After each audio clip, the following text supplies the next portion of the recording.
And while we celebrate this moment today, our American promise is under serious threat. Basic freedoms are under attack. Healthcare premiums are skyrocketing. Babies are being ripped away from their parents by masked agents. We can and must do better.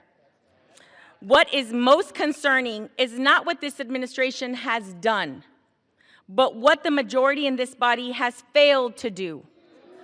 Hold Trump accountable as a co-equal branch of government that we are.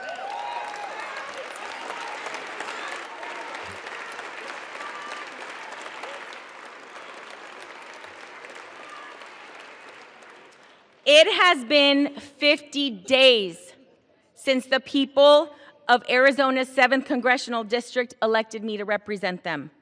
50 days that over 800,000 Arizonans have been left without access to the basic services that every constituent deserves. This is an abuse of power.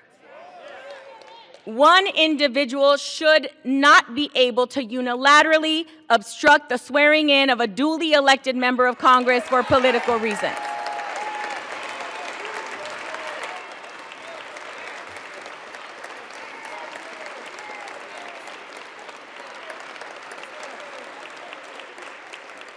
Our democracy only works when everyone has a voice. This includes the millions of people across the country who have experienced violence and exploitation, including Liz Stein and Jessica Michaels, both survivors of Jeffrey Epstein's abuse. They are here in the gallery with us this evening. Thank you for being here.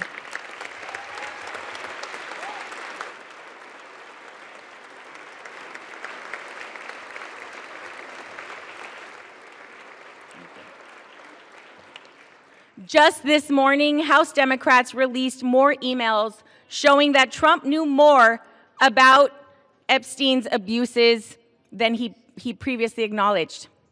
It's past time for Congress to restore its role as a check and balance on this administration and fight for we, the American people. We need to fight for our immigrant communities and veterans. We need to stand up for our public schools, children, and educators. We need to respect tribal sovereignty in our environment. We need to stand up for LGBTQ+ rights because that's what the American people expect us to do. Fight for them. That is why I will sign the discharge petition right now to release the Epstein files.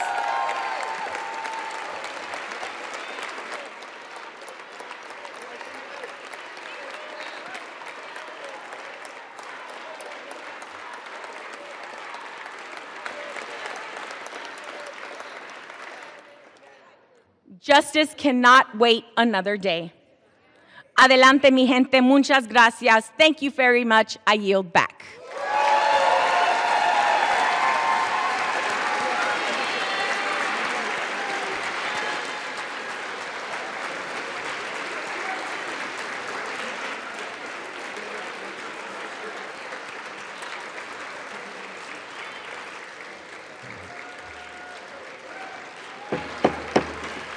Under Clause 5 of Rule 20, the Chair announces to the House that in light of the administration of the oath of the gentleman from Arizona, the whole number of the House is now 433.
House will be in order.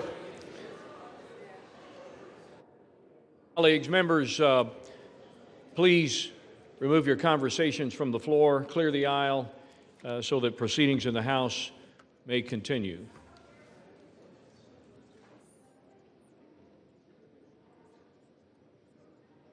For what purpose does the gentleman from Tennessee rise? Mr. Speaker, I ask unanimous consent that the Committee on the Judiciary be discharged from further consideration of H.R. 4405 and ask for its immediate consideration in the House. Under guidelines consistently issued by successive speakers, as recorded in Section 956 of the House Rules and Manual, the Chair is constrained not to entertain the request unless it has been cleared by the bipartisan floor and committee leaderships.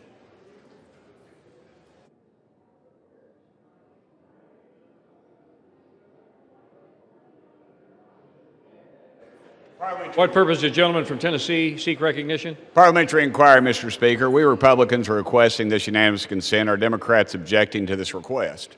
Chair reminds the gentleman from Tennessee that as indicated by Section 956 of the House Rules and Manual, it is not a proper parliamentary inquiry to ask the Chair to indicate which side of the aisle has failed under the Speaker's guidelines to clear a unanimous consent request, as was stated.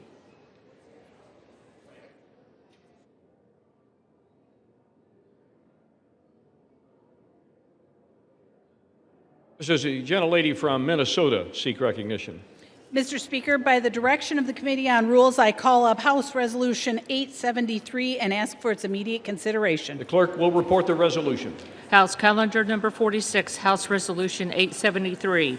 Resolved, that upon adoption of this resolution, it shall be in order to take from the Speaker's table the bill, H.R. 5371, making continuing appropriations and extensions for fiscal year 2026 and for other purposes, with the Senate amendment thereto, and to consider in the House without intervention of any point of order a motion offered by the Chair of the Committee on Appropriations or his designee that the House concur in the Senate amendment. The Senate amendment and the motion shall be considered as read. The motion shall be debatable for 1 hour, equally divided and controlled by the Chair and ranking minority member of the Committee on Appropriations or their respective designees. The previous question shall be considered as ordered on the motion to its adoption without intervening motion. House will be in order.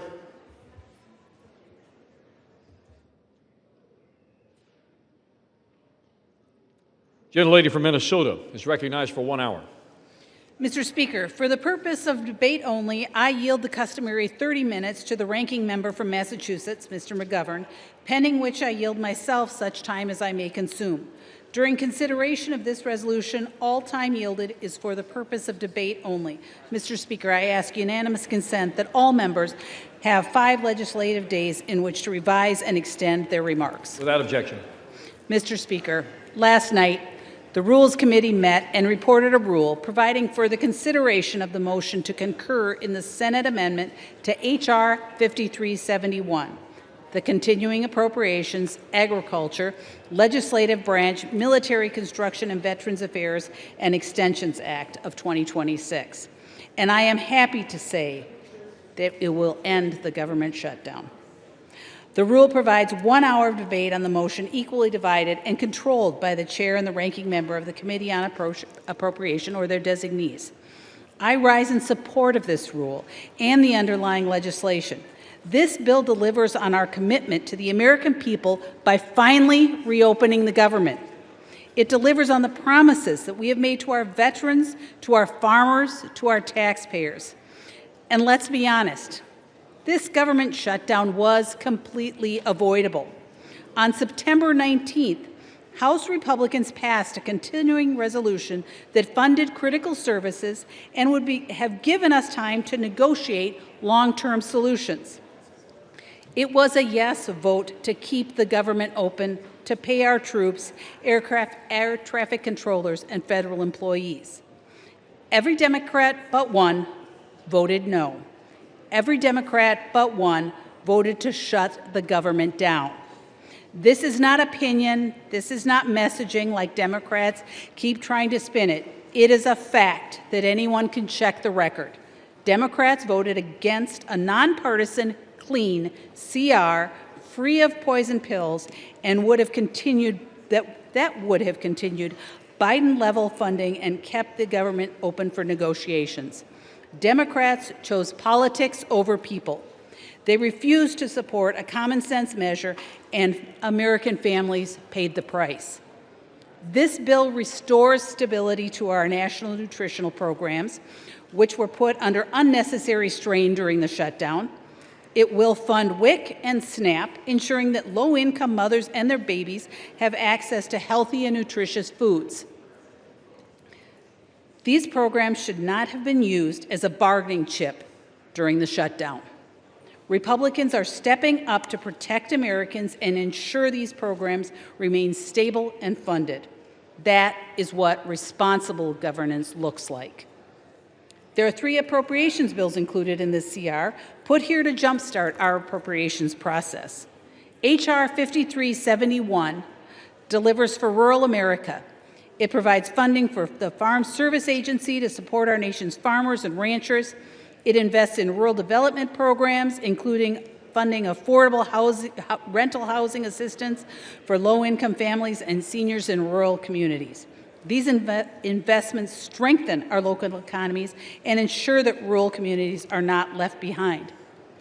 For our troops, this bill demonstrates our dedication to veteran medical care, including funding for mental health, telehealth services, homelessness programs, caregiver programs, opioid misuse prevention and treatment, medical research, health care tailored to our female veterans, rural health care initiatives, and construction for new VA hospitals and veteran cemeteries.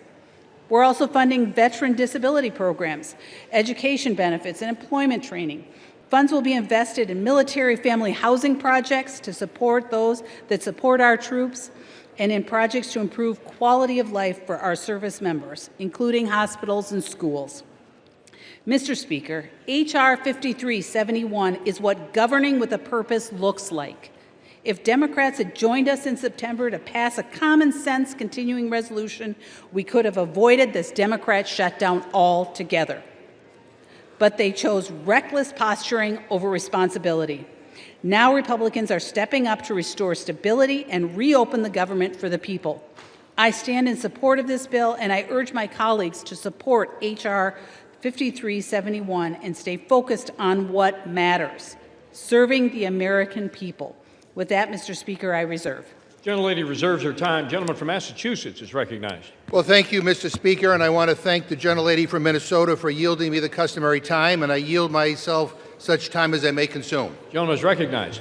It's great to see you all, Mr. Speaker. We've been looking for you guys everywhere. Where the hell have you been? Imagine my shock when I found out that you guys went home. 8 weeks of taxpayer-funded, paid vacation for Republicans. And why did Republicans do it? They did it because Democrats had the audacity to ask them to try to lower people's health care costs. And while they sat on their couch for 8 weeks, we were working. We listened to people who told us their health insurance premiums are doubling and tripling. We heard from people who don't understand why you guys moved at the speed of light to give tax breaks to billionaires, but you won't lift a damn finger to extend the tax credits that help ensure people's health insurance premiums don't skyrocket. This CR, this dirty CR, which does nothing to solve the healthcare crisis, is one of the most immoral, unethical, evil things that I have ever seen happen in all my time in Congress. But it's just part of a larger pattern of indifference from Republicans that we have seen time after time after time. When the billionaire class needed another tax cut, when they wanted to funnel money to the people who write their campaign checks, boy, did Republicans deliver. They rammed through their awful, big, ugly bill in a nanosecond. What the hell is wrong with them? While regular people are struggling to pay bills, Donald Trump's net worth has gone up by $3 billion since he became president. People's health insurance premiums are doubling and tripling, but Republicans say there is no affordability crisis, even as their tariffs are costing people an extra $1,200 per year. Regular people can't afford the rent, and Republicans are letting Trump gild his bathroom and build a ballroom to host the rich and powerful elites who own the GOP. These guys are bailing out Argentina. Argentina! They're giving $40 billion to an entirely different country rather than helping the 42 million Americans who can't afford to put food on the table. And here's the clincher, Mr. Speaker. Buried in this CR is a corrupt kickback for 8 Republican senators, a $1 million payday funded by taxpayers taken straight from the Treasury and deposited directly into their pockets. What the hell is wrong with this place? They promised to put America first. The only thing you guys put first is yourselves. Yourselves and the rich and powerful people who pull your strings behind the scenes. These people don't care. They don't have to call the insurance company because their claim was denied. They don't buy their own groceries. If you have a private jet, an offshore bank account, and an invite to Mar-a-Lago, go ahead and support your Republican representative. But if you're a regular person who feels like you're getting screwed over, if you are fed up with the status quo here in Washington that only works for those at the top, this majority is not fighting for you, but we are. Democrats are on your side, and we will fight with you every step of the way against the corruption, the lies, and the BS coming out of this administration. And we won't back this so-called deal. It's not a real solution, and it is certainly not a clean CR. This CR leaves families twisting in the wind with zero guarantee there will ever be a vote to extend tax credits to help everyday people pay for their health care. I urge my colleagues to vote no on this rule and no on the underlying legislation, and I reserve my time. Gentleman's time is reserved. Gentlelady from Minnesota. Thank you, Mr. Speaker. And there is so much to unpack and to object to in the ranking member's opening statement, but I just want to comment on one of the issues. And I find the statement that Republicans were on vacation laughable. The idea that Republicans were on vacation during the shutdown, it's just simply false. It's false. Many of us were in Washington, or we were in our districts meeting with constituents, advancing local priorities, and staying fully engaged with our constituents and our work. Our dedication to serving the American people didn't pause during the shutdown.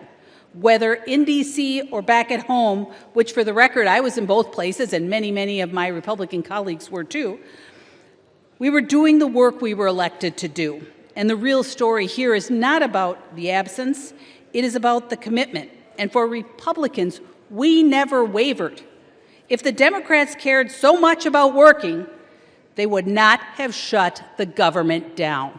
And with that, I would like to yield 4 minutes to the gentlewoman from North Carolina, the esteemed chairwoman of the House on Rules.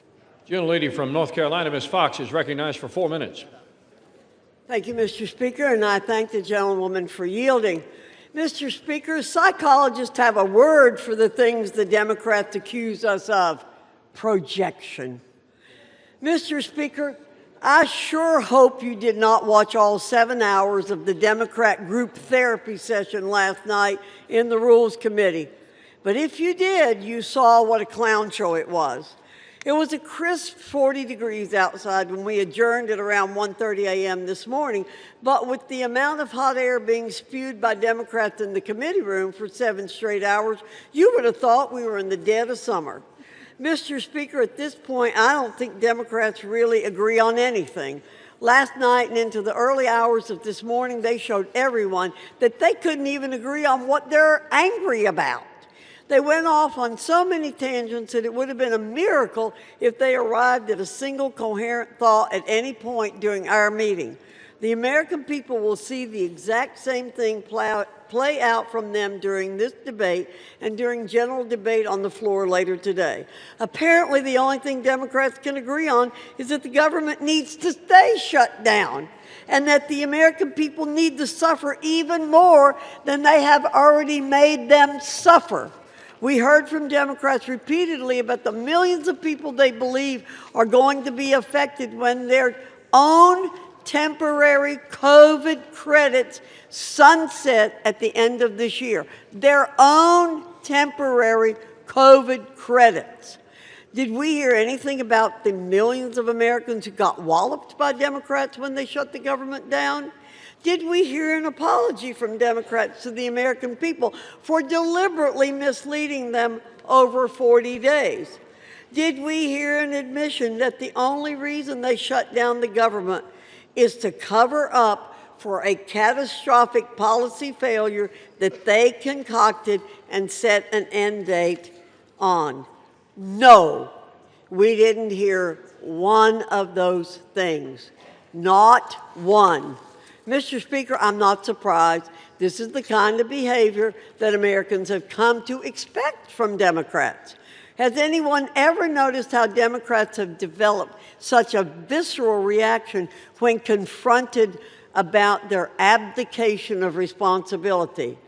They shut the government down, and the moment you call attention to their own actions, all they do is obfuscate and start shrieking about unrelated things.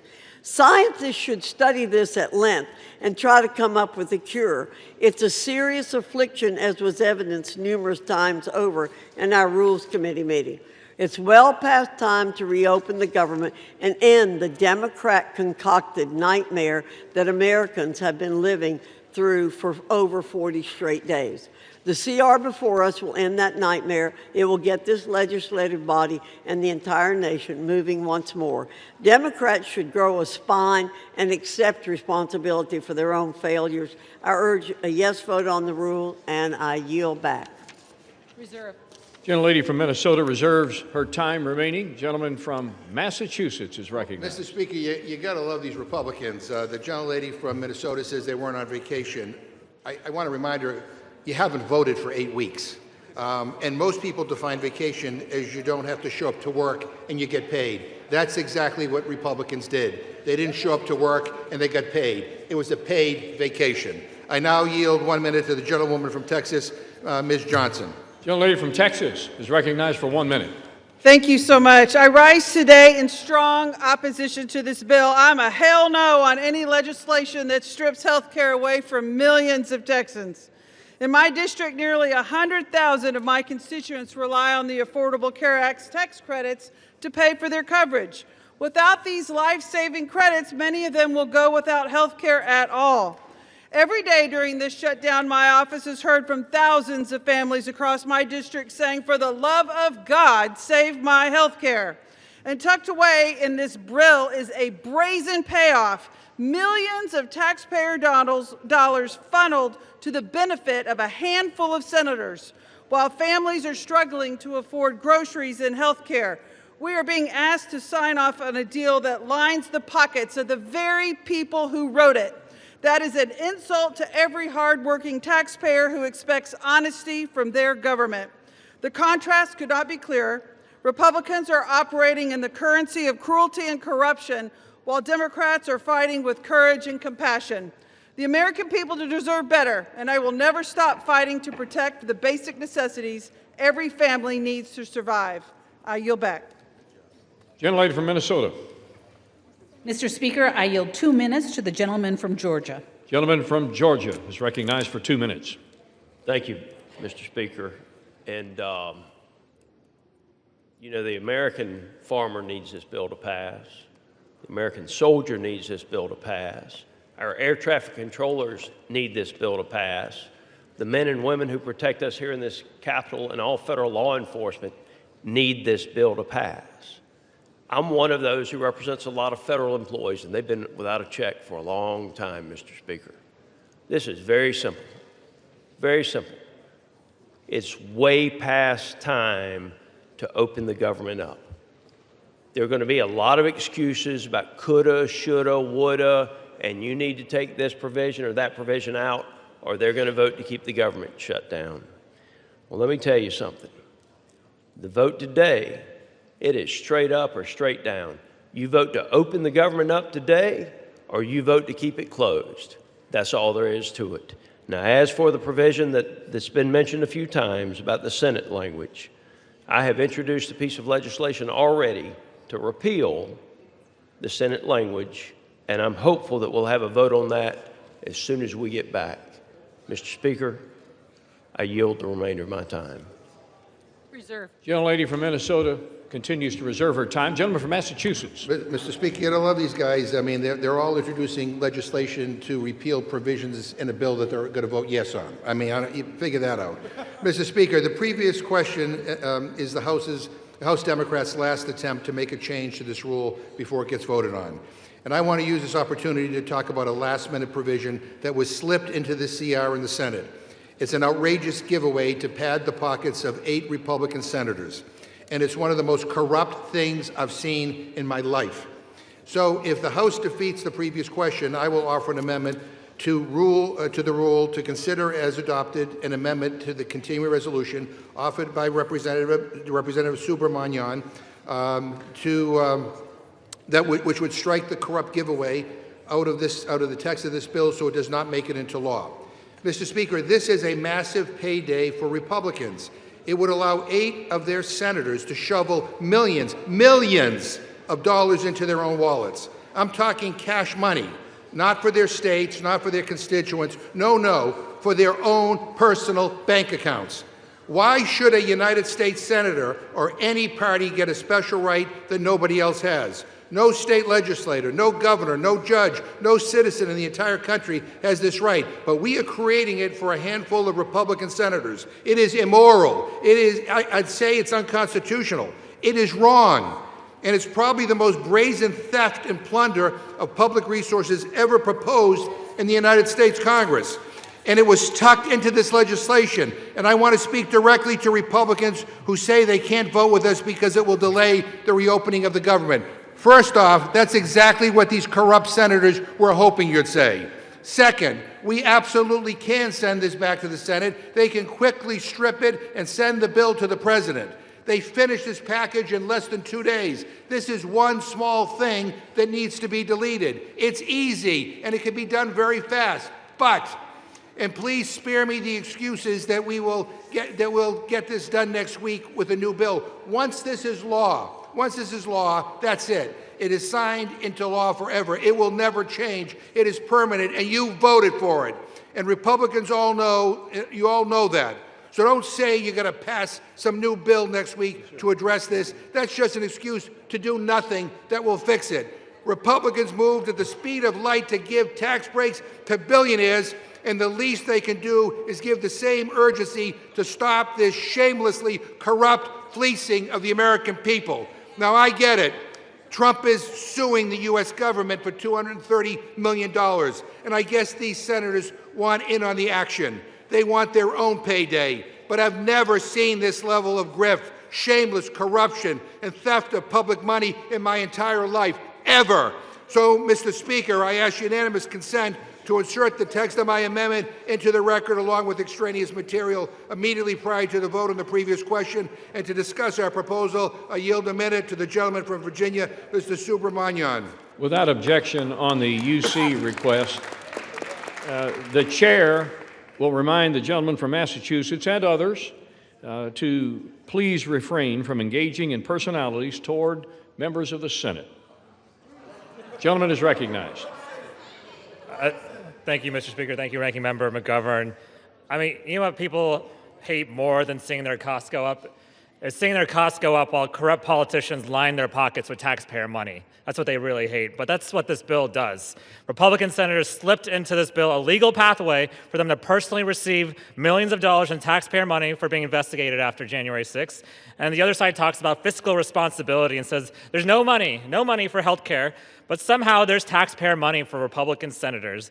This is an ethics violation, this is a breach of trust, and it calls into question the very legitimacy of this institution. So I put forward an amendment to reject this corruption, but committee Republicans voted it down last night, and they said they knew it was corrupt, but that there was nothing that could be done, and that the system didn't work. Well, you are the system.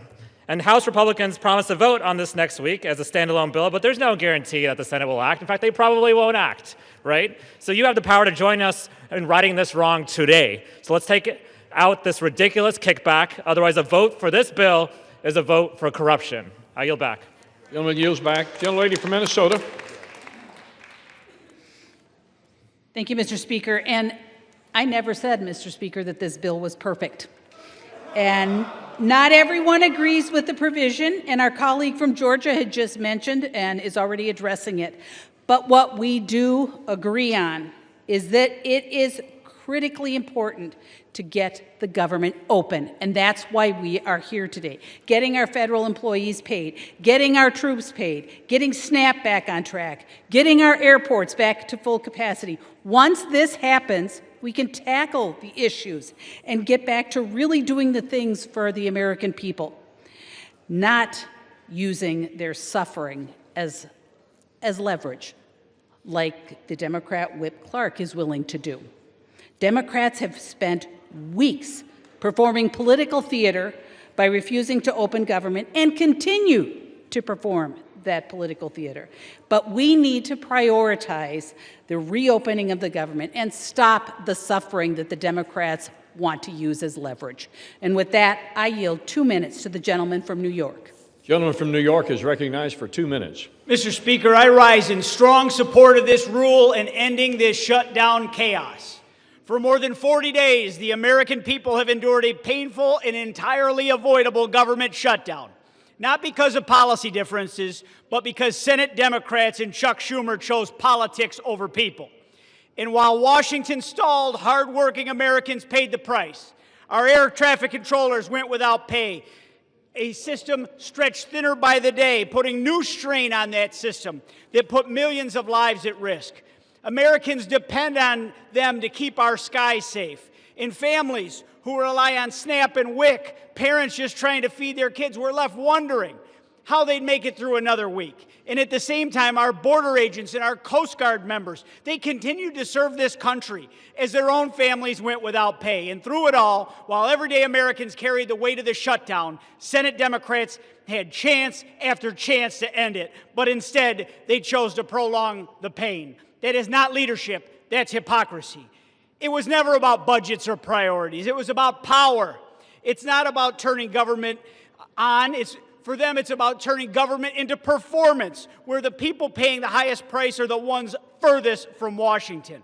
For more than 40 days, families were used as political pawns and props, while those responsible stood in front of cameras pretending to solve the crisis that they created. I actually saw a member from my home state stand at a food bank, decry the fact that nutritional assistance was in question, then swear up and down that they would vote against ending this shutdown. That is the epitome of hypocrisy, and the American people deserve better than that. House Republicans did our job. We passed a clean continuing resolution weeks ago, the same kind of straightforward measure that should have been agreed to immediately to keep this government open. But Senate Democrats blocked that 14 times, prolonging this shutdown just to score points to their woke, angry mob.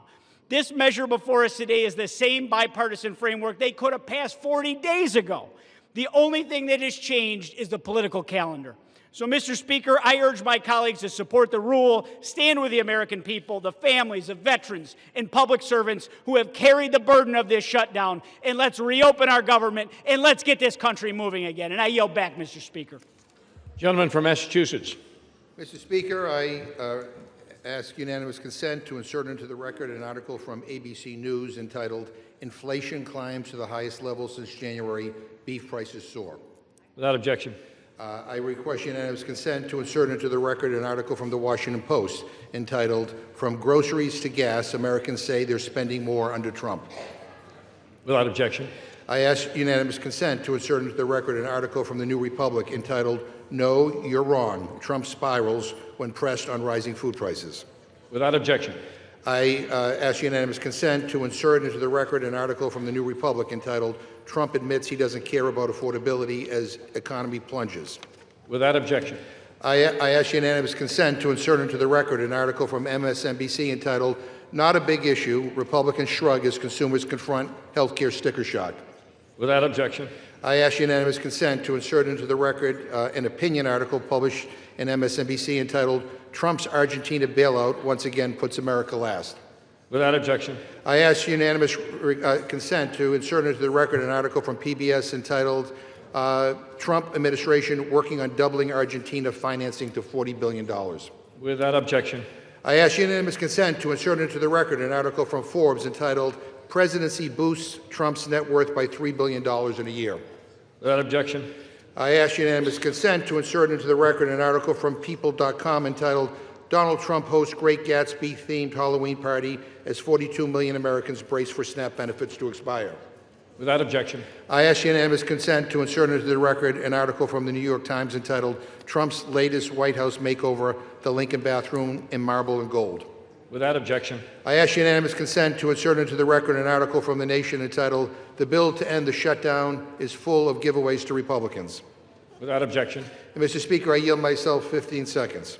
Gentleman is recognized for 15 seconds. I'm sorry that the gentlelady thinks that trying to stop people's health care premiums from doubling and tripling and quadrupling is political theater, but we don't. And I don't have time to address all the BS coming from my colleagues across the chamber, but it's clear that this Republican leadership is not only failing to deliver on their promises, they're selling out at the expense of the basic needs of the American people. I reserve. Time is reserved. Gentlelady from Minnesota. Mr. Speaker, I yield 2 minutes to the gentleman from Texas. Gentleman from Texas, Mr. Roy, is recognized for 2 minutes. Thank the gentleman from Arkansas. I thank the gentlelady from Minnesota. And here we are on September 19th. House Republicans passed legislation which would have funded government through November 20th. Here we are on November 12th, and we are basically where we would have been had we just passed the bill that we passed in September. And what did we get for all of that? What happened over all these days? Well, my colleagues on the other side of the aisle were searching for a reason for voters to support them next November. They were searching for a cause. And we know this because there was intervening elections and a lot of rhetoric, but no result. We're here right now with Democrats having joined senators to send a bill over here to fund government through the end of January with 3 appropriations bills, which we worked through regular order, that keeps spending relatively flat, advances the priorities the American people sent us here to advance, to back up the president who is securing the border, which he was sent to Washington to do, to restore our military to focusing on defending this nation rather than advancing woke priorities, which the American people sent him here to do, for us to continue to work to grow and to build this economy after 4 years of being wrecked with reckless spending, but also abhorrent policies. The American people are now saying, what on earth were Democrats doing? And my Democrat colleagues' response is health care, because it's the only default position they have is the default to health care. And the fact is, it's because they broke the system so badly that they are now coming and asking us to have the Treasury print money to then give out in order to enrich insurance companies with massive subsidies. That's the actual fact. And the American people understand this. And they recognize that they don't want insurance companies to be enriched, but they want to be able to go get the doctor of their choice. The American people understand this, and so do we. And we're here to open the government, and we're here to stand up for doctors and patients instead of insurance companies and big regulators. I support this legislation. I know my Republican colleagues do. The question really is, will Democrats, or will they wish to perpetuate the shutting down of government to enrich insurance companies? I yield back. Expired. Gentleman from Massachusetts. Well, a couple of things, Mr. Speaker. I don't think we want to be lectured by somebody who, over the years, has been the king of government shutdowns and who worked for a United States senator that pushed for a government shutdown and to object to the Affordable Care Act. But by the way, I just want to make it clear to everybody, this is a Republican shutdown. They control the White House, they control the House, they control the Senate. You know, this government shut down because they don't want to negotiate. It's their way or the highway. This is a Republican shutdown. They own it. I now yield 1.5 minutes to the gentleman from Maryland, the distinguished ranking member of the Judiciary Committee, Mr. Raskin. Gentleman from Maryland is recognized for 1.5 minutes. And thank you, Mr. Speaker. Thank you, Mr. McGovern. This bill, which they now call imperfect, contains the single most corrupt provision for legislative self-dealing that anyone in this chamber today has ever voted on. It is such an egregiously corrupt act of legislator self-enrichment and plunder of the taxpayer that not only did every single House Democrat oppose it in the Rules Committee last night, but multiple Republicans were denouncing it That is, before they were summoned into a side room and instructed to vote for it, which they all proceeded to do. Now they're telling us, vote for it today, and they'll repeal it, well, maybe next week, or maybe the week after that, or maybe before Christmas, they'll repeal it. I've got a solution for you. If you don't like this corrupt provision, don't vote for it today. That will work. This is a great bill. A great bill, that is, if you think 8 Republican U.S. senators should have a right to collect at least $1 million in a jackpot bonanza payoff from the taxpayers simply because they were subject to the exact same rules all other Americans were subject to and are subject to now. And they don't propose to change those rules for anybody else, not for more than 300 million Americans, not for the members of the House of Representatives, not for governors and mayors, but for themselves. They want to deal themselves a special legal privilege. In this Republican class war, Great Gatsby economy where President Trump has made more than $3 billion since he reoccupied the White House, the federal building which he has proceeded to demolish in large part, where millions of Americans face losing their health care and their SNAP benefits. This provision is an affront to our taxpayers, to the rule of law, to everyone who believes. Could I ask for 15 seconds more? It is an affront to everyone who believes that we in public office must be the servants of the people, not the masters of the people who get special legal rights and privileges and multi-million-dollar payoffs. People who think that they have a right to better treatment than everybody else, like Ghislaine Maxwell in their prison camp where she gets room service, puppy time, and special gym privileges. Gentlelady from Minnesota. She reserves her time. Gentleman from Massachusetts. I yield 1 minute to the gentlewoman from Oregon, Ms. Bonamici. Gentlelady is recognized. Thank you, Mr. Speaker. I rise today in opposition to this continuing resolution. I will not support a bill that will continue the Republicans' assault on Americans and their pocketbooks. At a time when Oregonians and Americans are already struggling with rising costs, this bill locks in devastating cuts to health care and drives up the cost, in many cases significantly. The assault on health care and the Republican shutdown more broadly, they're further proof that the first 10 months of this Trump administration have been chaotic, harmful, and completely out of touch with the needs of the American people. Donald Trump held an extravagant Great Gatsby party at Mar-a-Lago the night before SNAP benefits expired, while the administration and Republicans continue to ignore the needs of working families. That's not governing. They've abandoned their responsibility to bring down costs and grow the economy. And Mr. Speaker, this bill was already bad, but now they added this corrupt get-rich-quick scheme to give hundreds of thousands of taxpayer dollars to Trump-aligned senators. That is outrageous. Oregonians and Americans deserve better. My colleagues should listen to their constituents, vote no, and come back to the table and join us in the work to make health care affordable and accessible to all. I yield back. Gentlelady from Minnesota, with 14 and 1/2 minutes remaining. Thank you, Mr. Speaker. And Mr. Speaker, I yield 2 minutes to the gentleman from North Carolina. Gentleman from North Carolina is recognized for 2 minutes. Mr. Speaker, I rise today as we are in the process of ending the longest government shutdown in our nation's history, and to affirm that this Congress will get back to leading America into her next golden age. Over 40 days, that is how long the government has been closed. For over 40 days, Democrats here in this body and in the Senate have chosen chaos over our country. They chose to shut the government down because politics demanded it, not policy. The elites who dominate their party's decision-making are the ones least impacted by its decisions. Were the far-left activists and Democrats here in this body the ones not getting paychecks? No. Mr. Speaker, that was the air traffic controllers, our troops, and our Capitol police officers. When these same people passed Obamacare, were they the ones impacted by the law, or was it the middle-class teacher in North Carolina who could no longer keep their doctor? We all know the answer to that, Mr. Speaker, and across the nation, federal workers are working 2 and 3 jobs just to stay afloat. Also, Democrats could champion illegal aliens who exploit our compassion as they poison our communities with deadly fentanyl. That is not governing. That was extortion of the American taxpayer. But that ends today. Today, we are in the process of finally reopening the government, returning to the business of the people, and further implementing the mandate our constituents sent us here to deliver on. Democrats chose to have a month of political theater, but political shows don't do one thing to help make the cost of everyday items more affordable.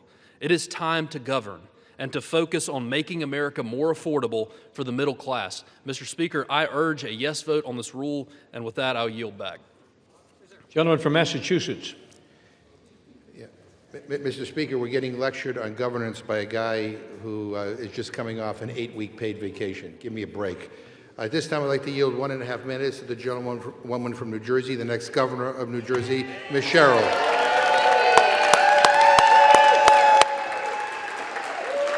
The gentlelady from New Jersey is recognized for 1.5 minutes. Mr. Speaker, I rise in opposition to a rule for a bill that does nothing to protect over 450,000 New Jerseyans who will see their health care premiums skyrocket. I took my first oath to the Constitution when I was 18 and went to the Naval Academy. It's an oath to serve, to run toward the fight. And so I ran for Congress after I saw Washington Republicans attacking the Affordable Care Act. I promised I would take on the status quo. I would fight the big fights, because that's what people expect of their leaders. That's what people deserve from their leaders. And I'm proud of the wins that I've delivered as your representative for New Jersey's 11th District. Capping the cost of insulin and prescription drugs for seniors, funding the Gateway Tunnel, the PACT Act for veterans, flood mitigation projects, delivering for Picatinny Arsenal. You have trusted me, New Jersey, and last week you placed your trust in me again, electing me your 57th governor. So I ran on a similar promise, to take on anyone and stop at nothing to lower cost and build opportunity for everyone. This will be my last speech in this chamber. I intend to submit my resignation next week and turn to protecting all of New Jersey. So my parting message to Jersey is, thank you. To my staff, thank you for your dedication to serving the 11th District of New Jersey. To my colleagues, do not let this body become a ceremonial red stamp from an administration that takes food away from children and rips away health care. 30 seconds. Gentlelady's given another 30 seconds. That rips health care away from people and takes food away from children. To the country, stand strong. As we say in the Navy, don't give up the ship. Thank you, and I yield back.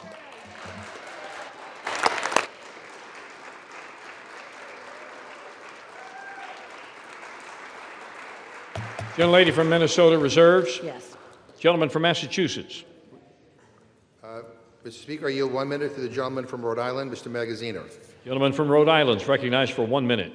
Mr. Speaker, House Republicans are back from their 54-day taxpayer-funded vacation. But don't get me wrong, they do know how to work hard. When billionaires wanted tax breaks, they moved mountains to make it happen. When Argentina needed a $40 billion bailout to help Trump's buddy, they moved quickly to make it happen at the White House. But when working people need help, when millions of Americans are seeing their health insurance costs double and triple, and Americans all across this country are feeling like they're going to have to go without health insurance for the first time in their lives because they can't afford it anymore and have to make that terrible decision about which of their family members they're going to cut off of their insurance, House Republicans are nowhere to be found. When Donald Trump's stupid tariffs are raising the price of groceries, the cost of coffee is up 40% over the last year, House Republicans are silent. When working people need help, they are absent. Shameful. So they will work when billionaires need tax cuts, when Argentina needs a bailout, but when working people need relief, they go on a taxpayer-funded vacation. Shameful, Mr. Speaker. Vote no on this budget. Do not cut the health care of the American people, and I yield back. Gentlelady from Minnesota. Thank you, Mr. Speaker, and I yield 1 minute to the gentleman from New York. Gentleman from New York is recognized for 1 minute. The reason we know this is a Democratic shutdown is because of how angry they are that we're about to reopen the government, period. That's all you need to know. In 2023, Jerry Nadler said shutdown is really an extremist policy designed to appeal to an extremist base and hold the whole country hostage. That is exactly what the Democrats have done over the last 43 days. They have held the American people hostage, trying to extract insane things like free health care for illegal immigrants. If they were serious about tackling the health care affordability crisis in this country, then they would address the fundamental problem with Obamacare. Since Obamacare took effect, health care premiums have risen by 96%, and on the open market by 114%. When I asked Leader Jeffries to sign on to the 1-year extension of the premium tax credit, he refused. He stuttered, he stammered, he couldn't answer a single question. Because this shutdown was never about health care, it was always about appeasing a far-left radical base. Chuck Schumer said, every day gets better for us. Catherine Clark said, of course people will suffer. We want to use this as leverage. It is an embarrassment to this country. You should all be ashamed of yourselves for inflicting this pain on the American people, taking away food stamps from 42 million Americans, defunding WIC, not paying our troops, our federal employees, our air traffic controllers. It's a disgrace, and you should all hang your heads in shame. Vote yes to pass the bill and reopen the government. All right. Let me remind my colleagues. I fully recognize that there's a lot of pent-up anxiety and emotions have been elevated somewhat, but please, in the interest of the decorum of this House, to direct your comments to the chair and do not engage in personalities toward the Senate, toward the President, and others. Gentleman from Massachusetts with 14½ minutes remaining. Well, Mr. Speaker, let me just say the gentleman from New York sounds as extreme as his voting record. And I'd like to say to the gentleman who just spoke, by supporting this bill, he's betraying 7,000 constituents in his district who rely on the ACA to afford their health care. Boy, I'm glad he's not my representative. At this time, I'd like to yield 1 minute to the gentleman from New York, Mr. Kennedy. Gentleman from New York is recognized for 1 minute. Mr. Speaker, as the representative of Western New York, where so many people in my community, like others across the country, are already struggling to afford health care, I urge my colleagues to reject this disgraceful bill. As an occupational therapist, I know exactly who these cuts will hurt. I've heard from so many who are desperate for a lifeline, like Iris, a mom in Buffalo who's worried about how she'll keep her kids' health insurance, or Andy, a nursing home resident in Tonawanda who relies on Medicaid to get the services he needs, or the kids at Bourne Hava, a special needs school where I provided therapy, who depend on early intervention services. Donald Trump and congressional Republicans began their assault on the people of our country in the big ugly bill. This bill further devastates health care and leaves millions of Americans to pray they don't get sick. Shame on anyone who goes along with it. This country deserves better. I'll be voting no, and I urge all of my colleagues to do the same. I yield back. Gentlelady from Minnesota. Reserve. Reserves. Gentleman from Massachusetts.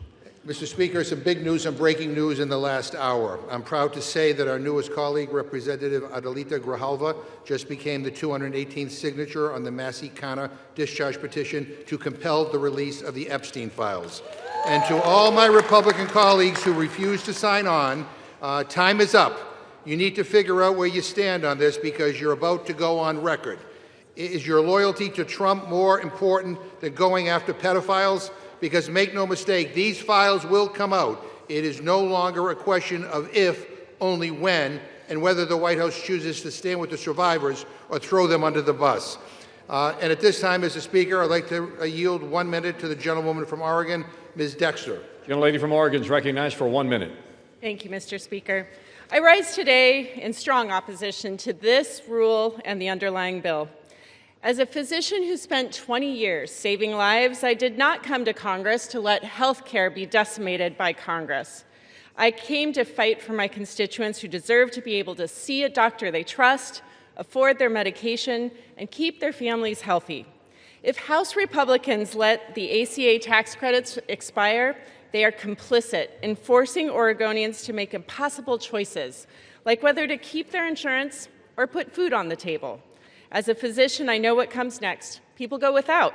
They go uninsured, they delay care, and they skip refills. They get sicker, and sometimes they end up in medical debt that is devastating. The cost of living is already too damn high. Republicans are committed to cutting your care. They patently rejected amendments to protect Americans, ignoring millions of American families who are desperate for relief. I will be an absolute no on the rule and the underlying bill, and I refuse to give up on ensuring affordable health care for all.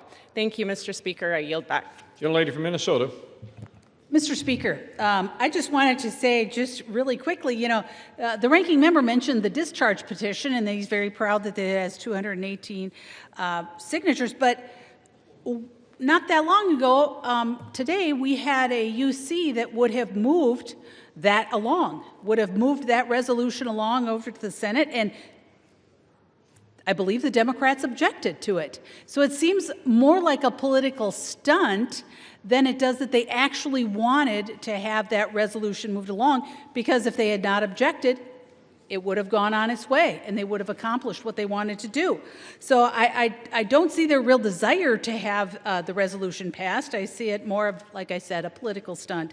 And it certainly is actually a moot point, given that oversight is already releasing many of those files. As a matter of fact, I believe they've done tens of thousands of them, but I believe this morning they did another 20,000 files. So they are being released, and this all seems for naught. But with that, Mr. Speaker, I would like to yield 1 minute to the gentleman from California. Gentleman from California is recognized for 1 minute. Mr. Speaker, Jimmy Fallon offered Democrats this pro tip. If you're going to call it the Republican shutdown, you're not supposed to get mad that it's ending. Anyone who remembers their schoolhouse rock knows that once the House originates an appropriation, the Senate must either amend it or pass it. Now, the House did its job on September the 19th with a simple appropriation that made no policy changes. It merely kept the government operating at current levels while we finished debating priorities. Democrats deliberately blocked the Senate from acting, demanding $1.5 trillion of new spending as a ransom. Finally, thank God, 8 of them put country ahead of party and voted to end this madness.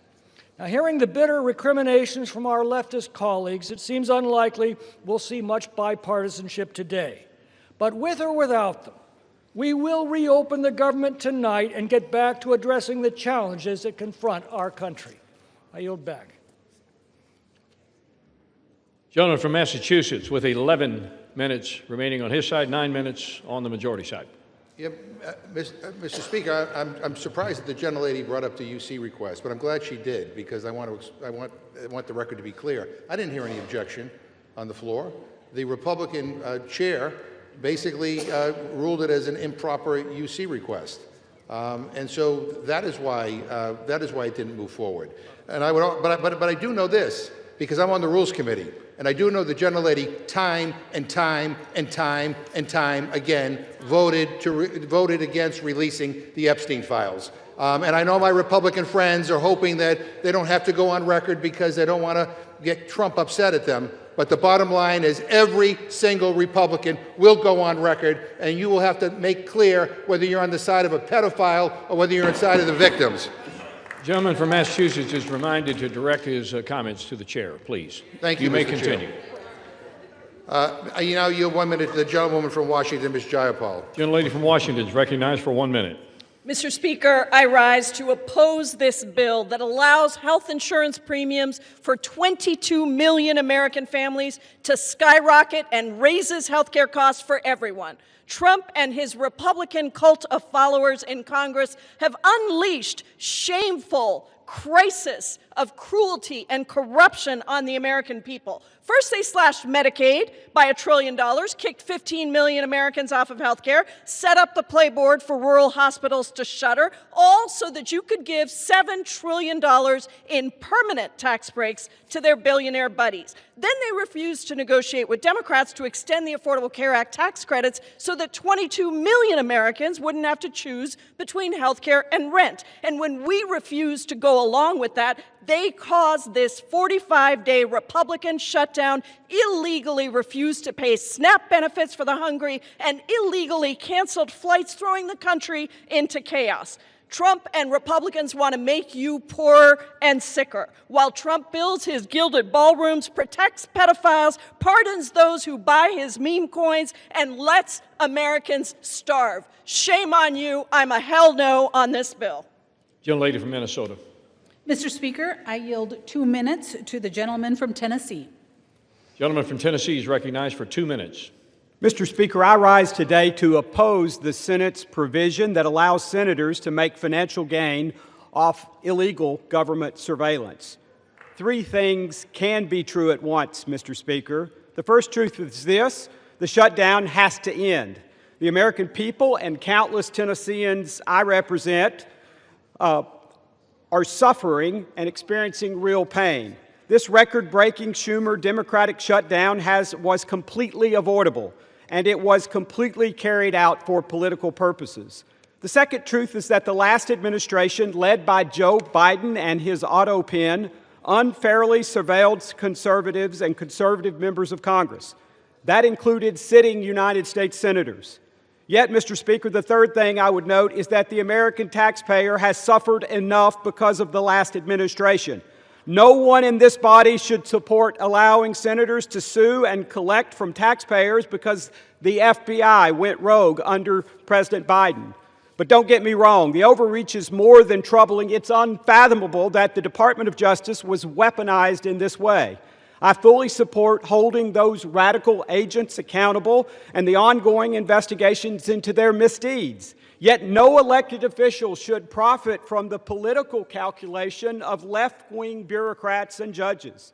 Mr. Speaker, the folks I represent are still reeling from historic Bidenflation, the effects of the border crisis, and the regulatory agenda of the last administration. It is shameful to ask them to shoulder the burden of paying U.S. senators $500,000 or more for those misdeeds. With that, I yield back, Mr. Speaker. Gentleman from Massachusetts. Mr. Speaker, I yield 1 minute to the gentleman from Texas, Mr. Green. Gentleman from Texas is recognized for 1 minute. And still I rise, Mr. Speaker. I rise to call to my colleagues' attention that they are no longer claiming that this is a clean CR. The truth is that it is a dirty, filthy, stealthy CR that has been contaminated with millions of dollars for people who have not earned it, but rather who want to take it from the taxpayers of this country because they have concluded somehow that they have been harmed when no harm has been proven or brought to our attention. I believe that health care for all is important because we in the Congress have the best health care in the world.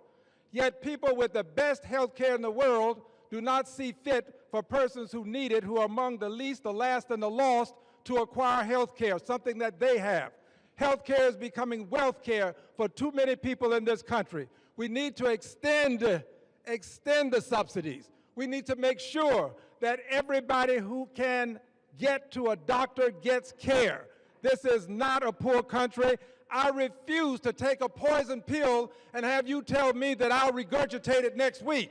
The poison pill. Gentleman's time has expired.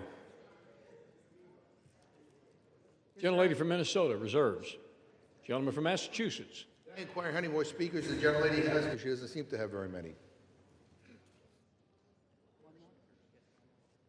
I believe we have one more, Mr. Speaker. Okay. All right. We have several. Mr. Speaker, I yield 1 minute to the gentlewoman from New York, Ms. Ocasio-Cortez. Gentlelady from New York is recognized for 1 minute. It is great. It is great that Democrats have a line of people who are willing to fight for working class Americans from coast to coast in this country. Because God forbid that we have a member of the Republican caucus who stands up and actually wants to extend the Affordable Care Act so that people with cancer, insulin, and issues across all sorts of healthcare issues across this country have their health insurance protected and extended throughout 2026. It is unconscionable that what we are debating right now is legislation that will give 8 members of the United States Senate over $1 million apiece. And we are robbing people of their food assistance and of their health care to pay for it. How is this even on the floor? How can we, as members of Congress, Republican or Democrat, vote to enrich ourselves by stealing from the American people? That is what this legislation does. In fact, Senator Graham just went before the press earlier today saying he was going to seek well over $1 million from the American people from this. We cannot support it, and we cannot stand for it. Thank you. Gentlelady's time has expired. Gentlelady from Minnesota. Thank you, Mr. Speaker. And I just wanted to point out to some of my colleagues that, you know, the Democrat government shutdown stopped the SNAP benefit. So if they were very concerned about those, about making sure that people had their nutritional assistance, they wouldn't have shut down the government, because that is what caused it. And with that, Mr. Speaker, I yield 1 minute to the gentleman from Texas. Gentleman is recognized for 1 minute. Thank you, Mr. Speaker. It was great to hear from the new leader of the Democrat Party, Mrs. Alexandria Ocasio-Cortez. Unfortunately, we didn't also get to hear from their other leader, Mr. Zoran Mamdani. Mr. Speaker, I'm going to be proud this evening to vote to reopen the federal government. House will be in order. Mr. Speaker, for 40 days, the Democrats shut our government down to pursue unrealistic policy proposals that they know the American people do not want. Mr. Speaker, the American people do not want health care for illegal aliens. They do not want our tax dollars funding left-wing media outlets, and they do not want to drive up our debt $1.5 trillion as part of a short-term continuing resolution. Mr. Speaker, the last 40 days have been nothing but pure political nihilism, and I'm glad that this nightmare is over so that we can get back to work on behalf of the American people. Thank you, Mr. Speaker. I yield back. Gentleman from Massachusetts. Gentleman from Massachusetts. I reserve. Gentleman reserves his time. Gentlelady from Minnesota. Reserve. Reserves. Who seeks time? Well, Mr. Speaker, let me first of all just say to the gentlelady, this is Republican shutdown. It didn't need to happen. All you need to do is extend the ACA tax credit so that people wouldn't get screwed on their health insurance bills. But I also point out to her that the President of the United States illegally withheld SNAP benefits. And 2 federal judges, basically 2 court orders, backed us up on that. And he's the first president ever in history to actually shut off food benefits to people during a shutdown. Shame on him. I now yield 1 minute to the gentleman from California, Mr. Khanna. Gentleman from California is recognized for 1 minute. Thank you, Mr. Speaker. Mr. Speaker, our country is at a moral crossroads. Just today, it comes out that billionaires are worth $8 trillion, more than 50% of Americans combined. And what does the president do? He decides he doesn't have the money for the American people. He's going to starve the American people to give $40 billion to the corrupt libertarian leader in Argentina. $9 billion would have fed the American people. How is that America first? And then he says, I don't care about the cab driver who's paying $2,600 now per month in health insurance as opposed to $44, because I don't want to save the 20 million Americans who are going to face high premium increases. How is that America first? We need national health insurance in this country. We need to tax billionaires in this country. We need to fund SNAP in this country, and we need to stop funding Argentina and corrupt foreign leaders. Gentlelady from Minnesota. Thank you, Mr. Speaker. And I just wanted to address for just a second the health care issue that the Democrats continue to bring up and act like this had anything to do with everyone in the country's premiums, because we are talking about the COVID era Affordable Care Act's COVID era subsidies. So this is not what is affecting other people's premiums, other than those folks that qualify for those COVID era premium subsidies. That's it. They continue to make it sound like this is responsible for every kind of increase that people are seeing. And so the Affordable Care Act's original subsidies will remain in place. So that's the original subsidies, ensuring that millions still qualify for the income-based tax credits and capping out-of-pocket costs relative to income. It's the COVID era. I can't say that enough. It is the COVID era subsidies that are in question here. Premium increases are actually driven by multiple factors, including medical inflation, provider consolidation, and rising drug costs. But to actually reduce premiums, that's what we must address. And we must have comprehensive discussions about that, not just political theater and sound bites. We have to actually sit down and have those discussions, and that's what getting the government back open will do. I reserve. Gentlelady reserves her time. Gentleman from Massachusetts. Mr. Speaker, the ACA polls at 65%. Donald Trump is at 37%. I now yield 1 minute to the gentlewoman from Massachusetts, Ms. Presley. Gentlelady from Massachusetts is recognized for 1 minute. Mr. Speaker, I rise today on behalf of every elder who can't afford their prescription, every parent who went to work hungry so their child could eat. In the United States of America, there is no lack of resource, only a deficit of empathy, political will, and courage. At its best, government is a backstop, a compassionate steward of the public good. At its best, government catches people when they stumble in a moment of hardship. At its best, government does right by the people, all the people. Struggle does not discriminate, Mr. Speaker. Hardship is not a character flaw. It has zero to do with work ethic. Every single person is one diagnosis, one layoff away from hardship. Life can change at an instant. What we are bearing witness to is not only a lack of political courage, but it is a fundamental betrayal of the people. Incompetence and indifference to the suffering of our constituents and our neighbors. The shame and the sham of it all.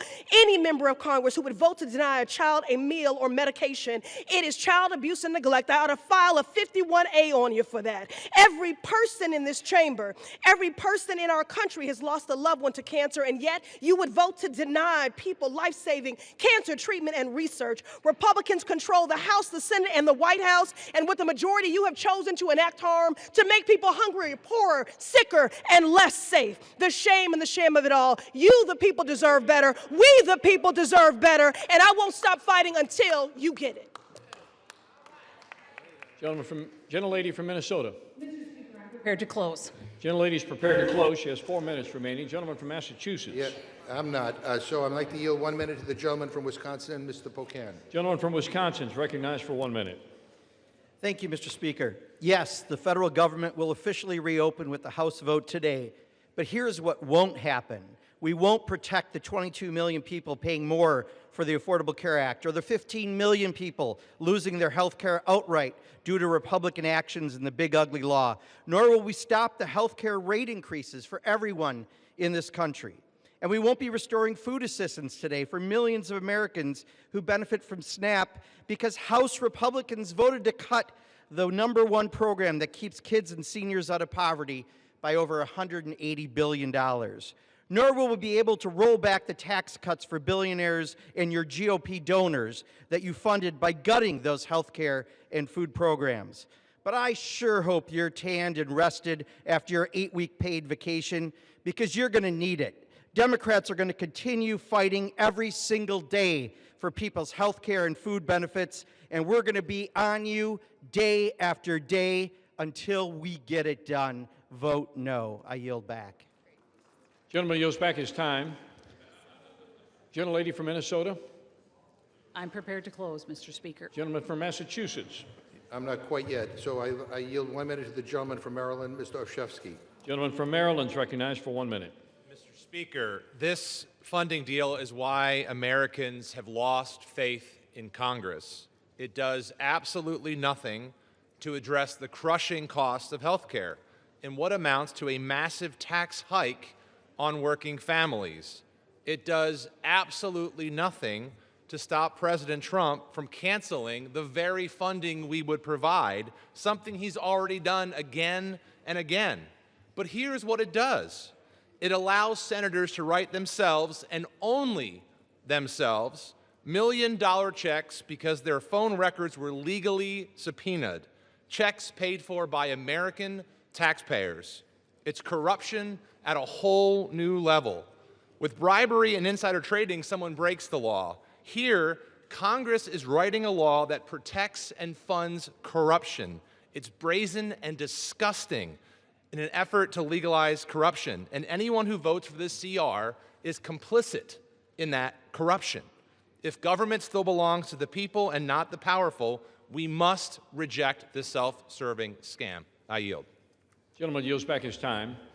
Gentlelady from Minnesota still prepared to close. Gentleman from Massachusetts with 2.5 minutes remaining. So I'll close, Mr. Speaker, for our side. Mr. Speaker, I don't have enough time to rebut all the absurd claims made by the other side. Suddenly, they all have an opinion on health care. They had a decade to come up with a plan, and they came up with nothing. But I'm glad they finally acknowledged that this is a dirty CR that shovels millions of dollars into the pockets of Republican politicians. They hate this bill so much that they're all going to vote for it. They say that we shut the government down. Really? The last time I checked, Republicans are in charge around here. We heard for months about their mandate. They control the House, the Senate, and the White House. They have a duty to keep the government open, and they failed. They did not have the votes. They refused to negotiate with us because we wanted to help regular people instead of billionaires. And now they want to blame us for the consequences of their own actions? What the hell is wrong with them? Give me a frigging break. America is the richest country in the history of the world. We are blessed with an abundance of so much.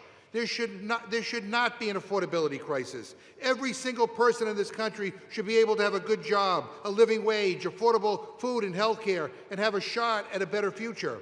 That's what I'm fighting for. That's what we're fighting for. That's how I want to make America great. That's the Democratic vision for what this country could be. And from a moral perspective, from a set of values, we believe it is immoral to have a system that gives so much to just a few billionaires while depriving so many of the basic things they need to live a good life. And it is clear to me after this debate that Republicans do not share those same values. And I'm going to fight like hell. We are going to fight like hell because I believe in America. We believe in America. And we believe that the hopes and the dreams of the American people will prevail. And with that, I yield back. Gentleman yields back his time. Gentlelady from Minnesota with 4 minutes remaining to close. Thank you, Mr. Speaker. And as we wrap up this debate, I want to take a moment to cut through the noise from our colleagues, from our colleagues on the left.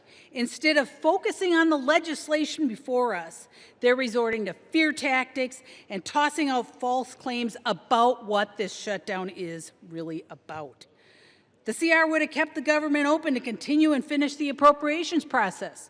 And yet, the Democrats refused and instead chose to shut down the government. And you know, my colleague mentions values. Democrats claim that our values are different, and Democrat Wick Clark said, of course there will be families that are going to suffer, but it is one of the few leverage times we have. So if that's the values they're talking about, I don't share those values. I won't make the American people suffer, whether it be their SNAP payments, whether it be keeping air traffic controllers paid, whether it's paying our troops. Making the American people suffer is not the values that I share.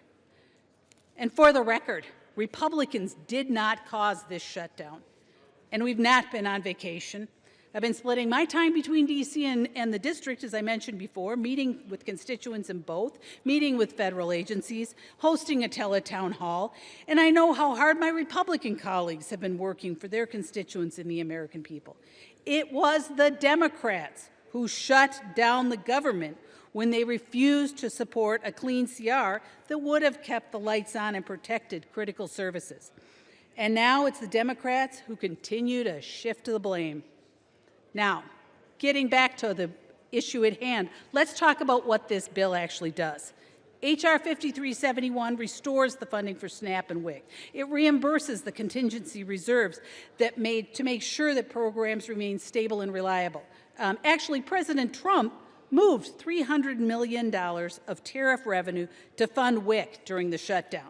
Republicans are the ones protecting food security and not playing games with it. This bill also delivers for our farmers and ranchers and for rural development and invests in the community that feed this country and keep the economy strong.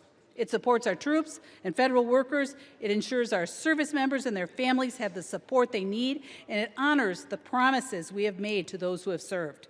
And yes, it reopens the government, restores stability, and resumes regular order. So let's be honest about what a yes vote means. A yes vote is a vote for veterans care. A yes vote is a vote for SNAP and WIC. A yes vote is a vote for $700,000 a fire engine in Ranking Member McGovern's district, and $1 million for the Navajo Nation Community Development Division in Representative Ledger Fernandez's district. A yes vote is for farmers.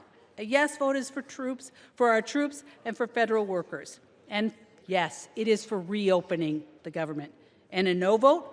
Well, that's a vote against all of that, including the development of a wastewater treatment facility in Mr. Negus's district, and $1.5 million in watershed conservation in Representative Clark's district. It's a vote against federal workers. It's a vote against health care. It's a vote against feeding hungry children, and it's a vote against common sense. Mr. Speaker, with that, I yield back the balance of my time, and I move the previous question. Question is on ordering the previous question on the resolution. Those in favor say aye. Those opposed, no. Opinion of the chair, the ayes have it. Mr. Speaker, Gentleman from Massachusetts. Hearing aid, I think. I asked for the yeas and nays. Yeas and nays are requested. Those favoring a vote by the yeas and nays will rise. Sufficient number having risen, the yeas and nays are ordered. Members will record their votes by electronic device. Pursuant to Clause 9 of Rule 20, the chair will reduce to 5 minutes the minimum time for any electronic vote on the question of adoption of the resolution. This is a 15-minute vote.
vote, the yeas are 216, the nays are 213. The previous question is ordered. Question is on the adoption of the resolution. Those in favor say aye. Those opposed, no. Opinion of the chair, the ayes have it. Mr. Speaker, I ask for recorded vote. Recorded vote is requested. Those favoring a recorded vote will rise. Sufficient number having risen, a recorded vote is ordered. Members will record their votes by electronic device. This is a 5-minute vote.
This vote, the yeas are 213, the nays are 209.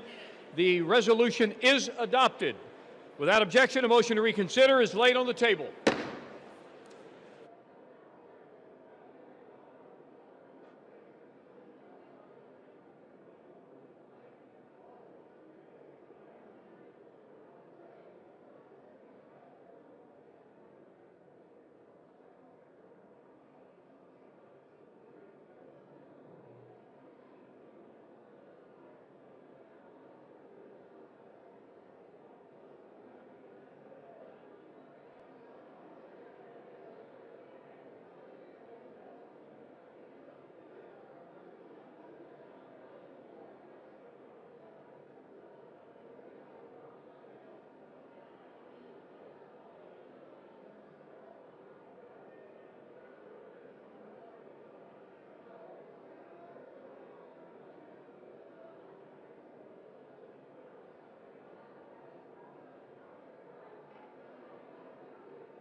The House will come to order. For what purpose does the gentlelady from Washington seek recognition? The House will be in order. For what purpose does the gentlelady from Washington seek recognition? Mr. Speaker, pursuant to Clause 2A1 of Rule 9, I seek recognition to give notice of my intent to raise a question of the privileges of the House. The form of the resolution is as follows.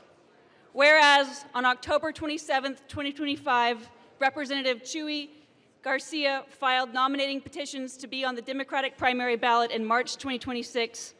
Whereas on November 5th, 2025, on the last day of filing, Representative Garcia's Chief of Staff, Patty Garcia, submitted her own paperwork to enter the Democratic primary.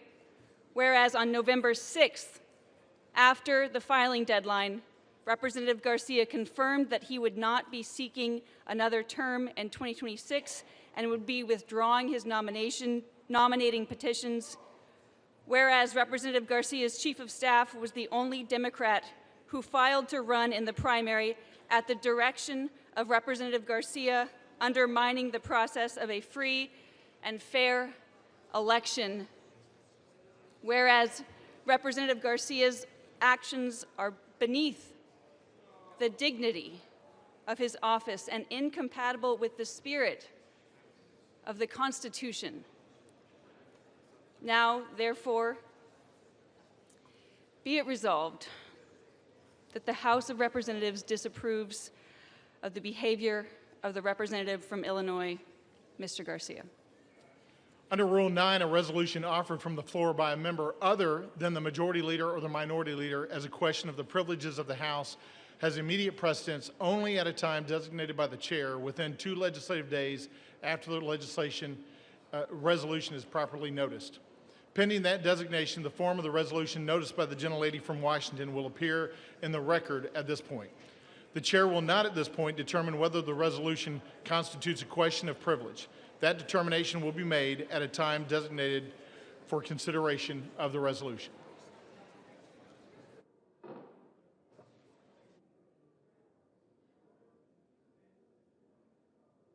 The House will be in order.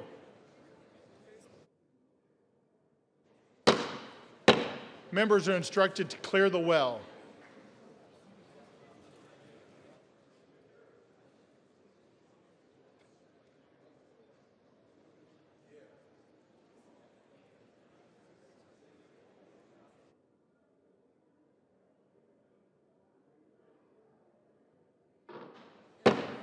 The House will be in order and members will clear the well. For what purpose does the gentleman from Illinois seek recognition? Mr. Speaker, pursuant to House Resolution, I'm sorry? Who did?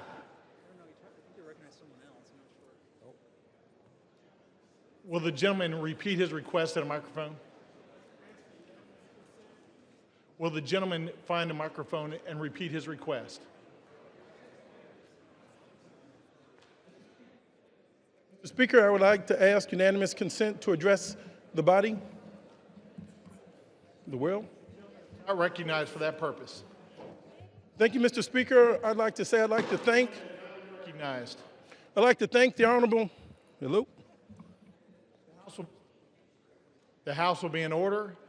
The well will be cleared. All members will clear the well. For what purpose does the gentleman from Oklahoma seek recognition?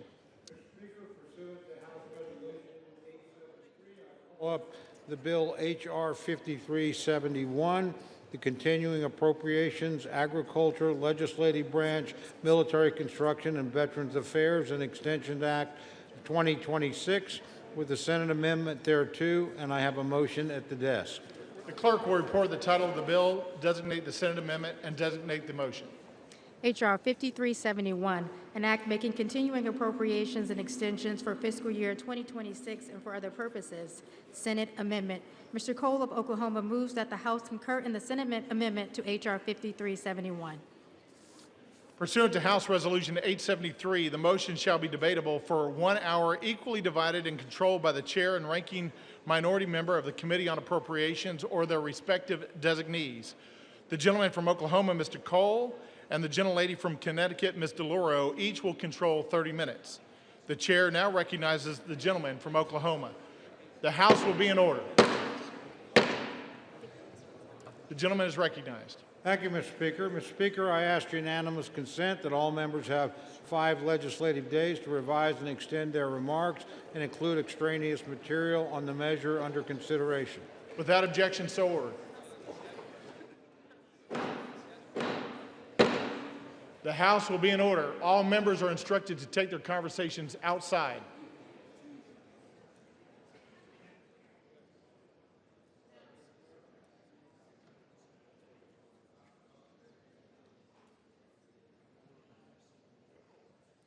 The gentleman from Oklahoma is recognized. Thank you, Mr. Speaker. Mr. Speaker, I yield myself such time as I may consume. The gentleman is recognized. Thank you. I rise today in support of the Continuing Appropriations, Agriculture, Legislative Branch, Military Construction and Veterans Affairs, and Extension Act of 2026. History reminds us, Mr. Speaker, that shutdowns never change the outcome. The only cost is paid by the American people. Over the last 43 days, the facts did not shift, the votes required did not shift, the path forward did not change. The only thing that did move was the level of pain Democrats inflicted on the nation. For 6 long weeks, Americans have paid the price for a shutdown they neither caused nor deserved. The pain has been all too real for far too many Americans, including families struggling without paychecks, seniors on the brink of hunger and food assistance lapse, airports in chaos, the communities bracing as programs that they rely on were stalled or stopped altogether.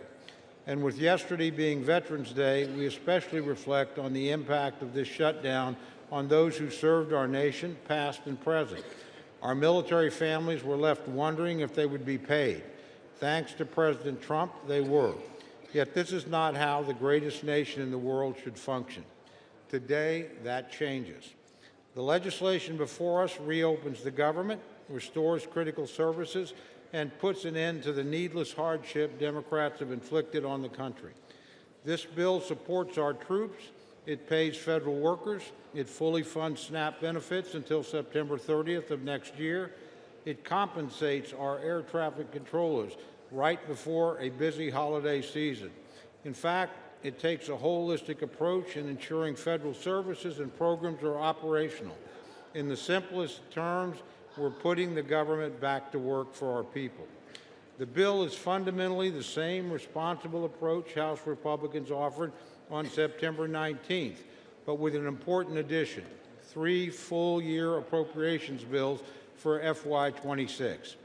These bipartisan, bicameral, full-year appropriations bills cover the Military, Construction, and Veterans Affairs, Legislative Branch, and Agricultural, Rural Development, and Food and Drug Administration divisions. Once passed, we will have full-year funding in place for many of our most crucial programs. Military construction needs will be met for a full year, as will medical programs for our nation's veterans. The legislative branch will be properly resourced, including critical funding enhancements for the Capitol Police and for member security. And agriculture, food, and nutrition programs like WIC and SNAP will be fully funded to help vulnerable people in need. Importantly, this legislation delivers member-driven community project funding in both the military construction and agricultural division, which will direct resources back into the hands of the communities we represent. This was a top priority for the Appropriations Committee, and we achieved it while holding overall spending levels in check. It's responsible appropriations progress like this that causes me to reflect on an important message to our friends in the Democratic leadership. My sincere apologies to Minority Leaders Jeffries and Schumer, but after today, you will no longer get to hold the government hostage, and you will not get to force a rushed, pork-filled Christmas omnibus at the end of the year. Republicans have actively restored a responsible line-by-line process. Over the next few months, we will continue this work and efforts through regular order. This Article 1 advancement is an accomplishment that every member of this chamber can be proud of, regardless of party. Yet some still need to decide what they stand for today. So to my colleagues on the other side of the aisle, do you want the leverage or do you want to legislate? Do you treat Americans as collateral damage or as constituents? And do you answer to your caucus or your country? For Republicans, the answer has been clear for the last 43 days. We have and we will continue to put Americans first. Democrats can join us. They have an opportunity to make the responsible choice to reopen our government and pass 3 official full-year appropriations bills. 8 Senate Democrats saw reason and did exactly that. I hope House Democrats do the same. True courage is taking responsible action for the nation, even when politics makes it inconvenient. Let's reopen the government and get back to work. With that, Mr. Speaker, I reserve the balance of my time. The gentleman from Oklahoma reserves. The gentlelady from Connecticut is recognized. Thank you, Mr. Speaker. The House is not in order. Thank you. House will be in order. Thank you very much, Mr. Speaker. I yield myself 7 minutes. The gentlelady is recognized. I rise in opposition to this bill that does nothing, not one thing, to address the Republican health care crisis amid a cost of living crisis. More than 20 million Americans will have to pay double, even triple their monthly insurance premiums in just a matter of weeks. And this bill leaves families without even a glimmer of hope that their costs might go down. Energy prices are up, grocery prices are up, housing costs are up. When 2/3 of American workers are living paycheck to paycheck, you can understand why the most important issue on their minds is affordability. What does President Trump say? And I quote, "Affordability is a con job," end quote. How out of touch can you be? Mr. President, start to listen to the American people, not your millionaire, billionaire friends. President Trump and my Republican colleagues refused to address this issue. They continued to avoid it. They were so intent on avoiding it that they shut down the government instead of dealing with it. Speaker Johnson has indicated that he will not deal with it. He has shown no interest in holding a vote on extending the health care subsidies, which would prevent monthly costs from soaring. Republicans have tried to say they will deal with this problem their own way, but they have no plan. They are trying to repeal the Affordable Care Act, as they have been trying to do unsuccessfully for 15 years. However, they are poised to succeed, which is why it is so important for this continuing resolution to fail. President Trump and Republicans, their plan is to drive up prices for everybody, compounding the cost of living crisis. More than 2 million Americans are expected to lose their health insurance next year because it has simply become too expensive. There are more than 50 pages of health care provisions in this bill. Not one of them stops costs from skyrocketing at the beginning of next year. Not one of them offers relief to American families being squeezed tighter and tighter by the Republican crisis. There is one group of people, however, who will receive some relief thanks to this bill. United States senators who may have participated in an insurrection, snuck into this bill at the 11th hour by Senate Republicans, is a provision to pay out at least $1 million each to 8 United States senators implicated in the January 6th insurrection. Understand, this is a corrupt precedent. This is where members can profit from their own votes. It's the fleecing of the American people, which they get and understand. At the same time, this bill excludes a provision that will order a plaque to be hung that honors the police officers who put their lives on the line to defend our democracy from that same insurrection. What a contrast. It is yet another instance of this administration's shameless corruption that is financially ruining American families. While there is $230 million for the president to pay himself from the Department of Justice, $8 million for some of his closest Senate allies, $200 million for a pair of private jets for the Department of Homeland Security Secretary, $40 billion to Argentina, the American people are left with nothing but higher costs. This bill also fails to fully cover the Toxic Exposure Fund, which was created to support veterans exposed to burn pits and Agent Orange. We made a promise to stand by the men and women who served our country in uniform. This bill does not live up to that promise. You know, Republicans need to stop taking photographs with veterans and then vote against their health care. Those who lead in the appropriations process here believe in the constitutional power of the purse. And over the past month, President Trump has been firing federal workers en masse. And when his administration has failed there, they have made life so miserable for federal workers that they had no choice but to leave. Federal workers should be, and I quote, traumatically affected. Those are the words of the Office of Management and Budget Director Russ Vought, an unelected bureaucrat. The federal workforce has dwindled by 200,000 since January, jeopardizing the public services that so many people rely on. Spare us your false concern. And since January, this administration has been stealing from our communities, withholding as much as $410 billion in funding approved by Democrats and Republicans, House, Senate, signed into law, and they are illegally blocking authorized funds from being distributed. Even now, As we debate this bill, the Trump administration is arguing to the Supreme Court that they should be allowed to withhold food stamp funding that Congress lawfully approved. They were ordered by 3 separate courts to distribute food assistance and are still fighting to withhold it.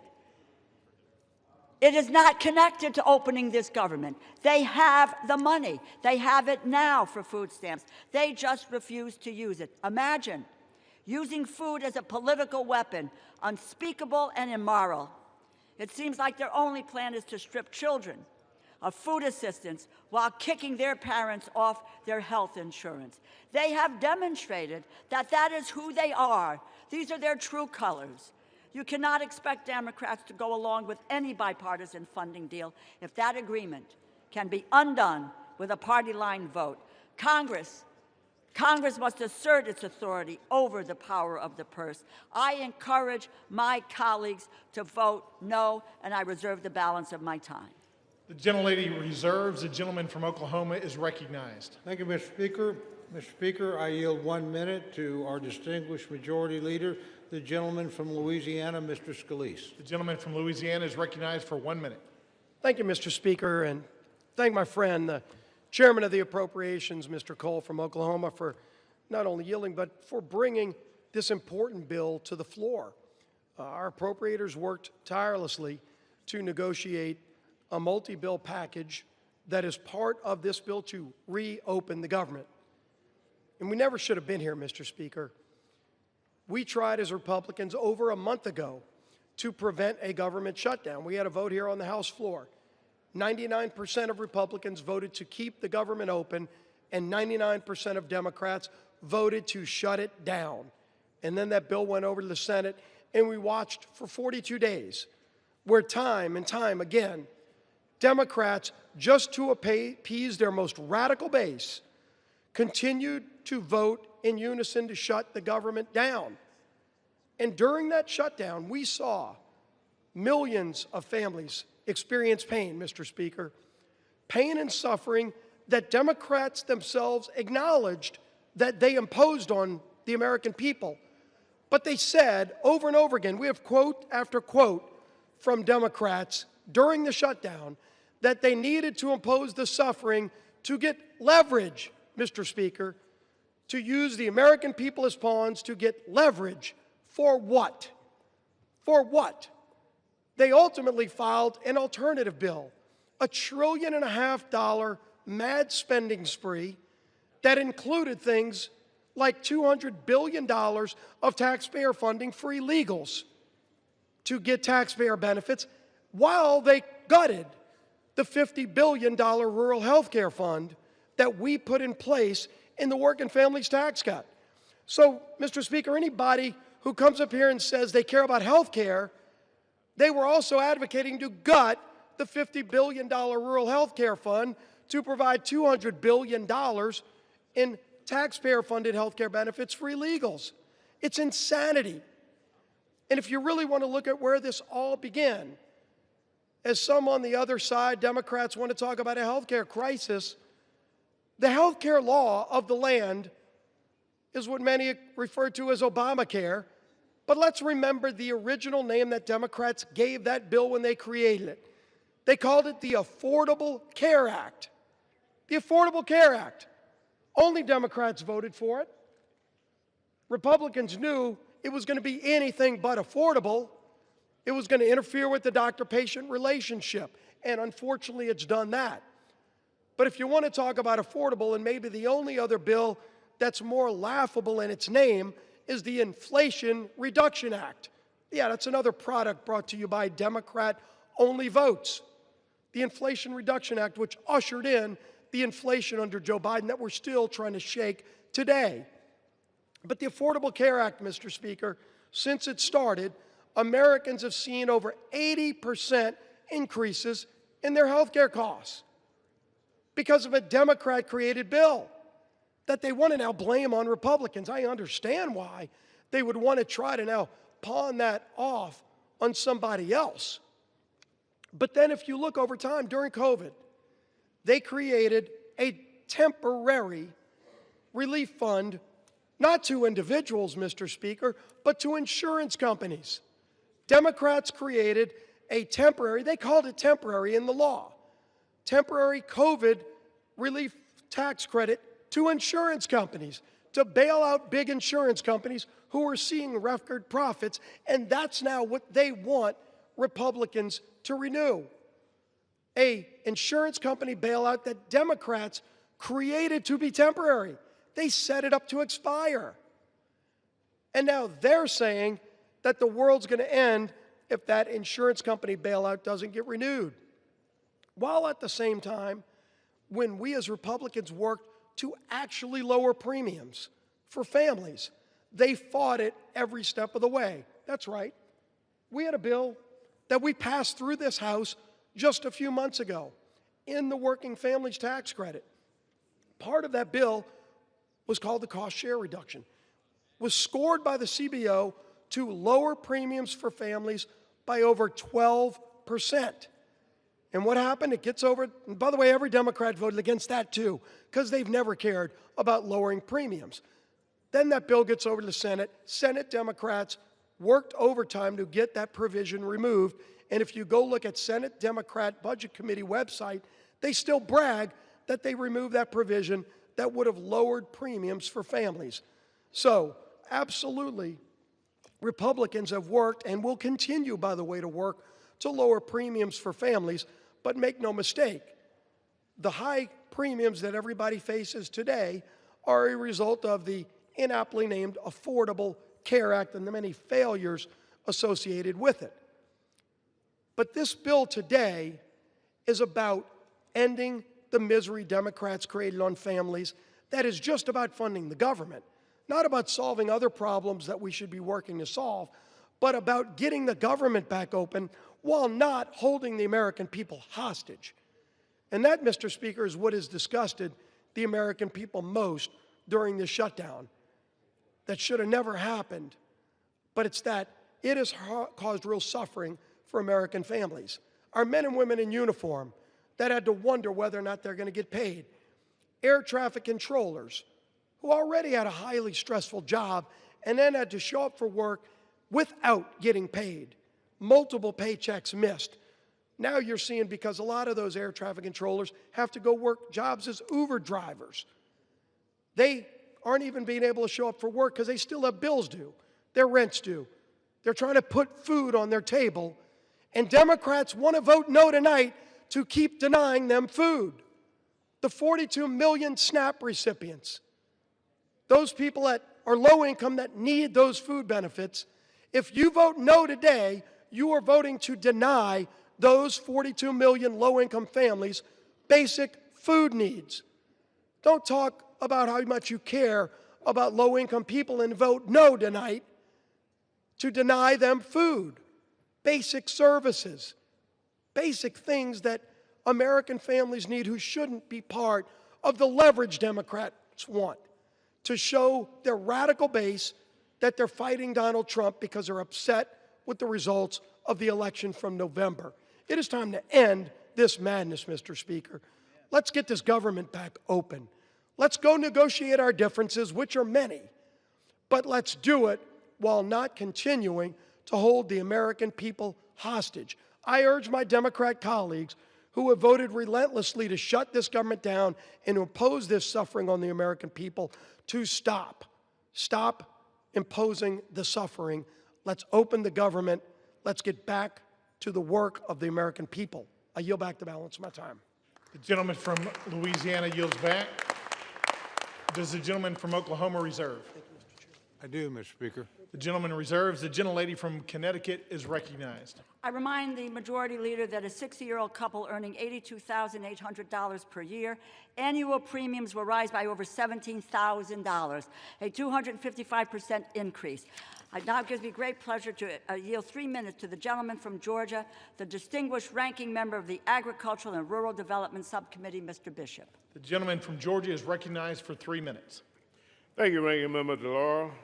As Ranking Member of the Agriculture, Rural Development, and FDA Subcommittee, I rise to oppose this bill, though it does represent, for the most part, solid bipartisan work to provide investments in agriculture in rural America. I am disappointed that the rest of it falls far short of the needs of most Americans. Healthcare providers and patients are frustrated and frightened by the imminent skyrocketing of healthcare costs caused by the loss of the ACA tax credits and cuts to Medicaid, Medicare, and life-saving biomedical research. My constituent, Angela Holmes, is unable to walk without debilitating pain. She's worried that without tax credits, she won't be able to afford health insurance to complete the multiple back surgeries she needs. For many Georgians, health care is a matter of life and death. Our Republican colleagues could have corrected this in the Rules Committee, but they rejected an amendment last night that would have lowered health premium costs. To me, that's unconscionable. So are the administration's actions during the shutdown. As a Christian, I'm outraged that USDA used the shutdown to illegally withhold SNAP from 42 million Americans. USDA had the chance to do the right thing and use designated contingency funds, but rejected it. And when ordered to do so by the courts, they fought all the way to the Supreme Court to keep hungry families from receiving food. America produces the highest quality, safest, most affordable, and abundant food, fiber, and medicine anywhere in the world. To that end, this bill provides many welcome investments. It fully funds SNAP and WIC, replenishes the SNAP and WIC contingency funds, and fully funds cash value vouchers for fruits and vegetables for women and children.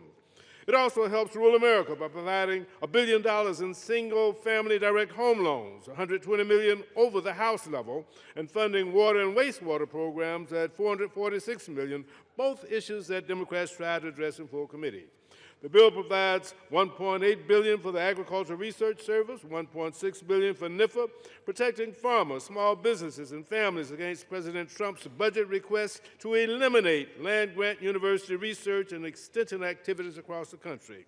I'm pleased to see that the bill language requires USDA to notify Congress before canceling grants over $1 million. The agricultural portion of this bill does make positive steps in the right direction. The bill discards many of the harmful policy riders, which in the House bill, yet it does not go far enough to negate House language falsely questioning the safety of mifepristone and encouraging FDA to explore liability protections for certain infant formula manufacturers, over which the agency has absolutely no jurisdiction.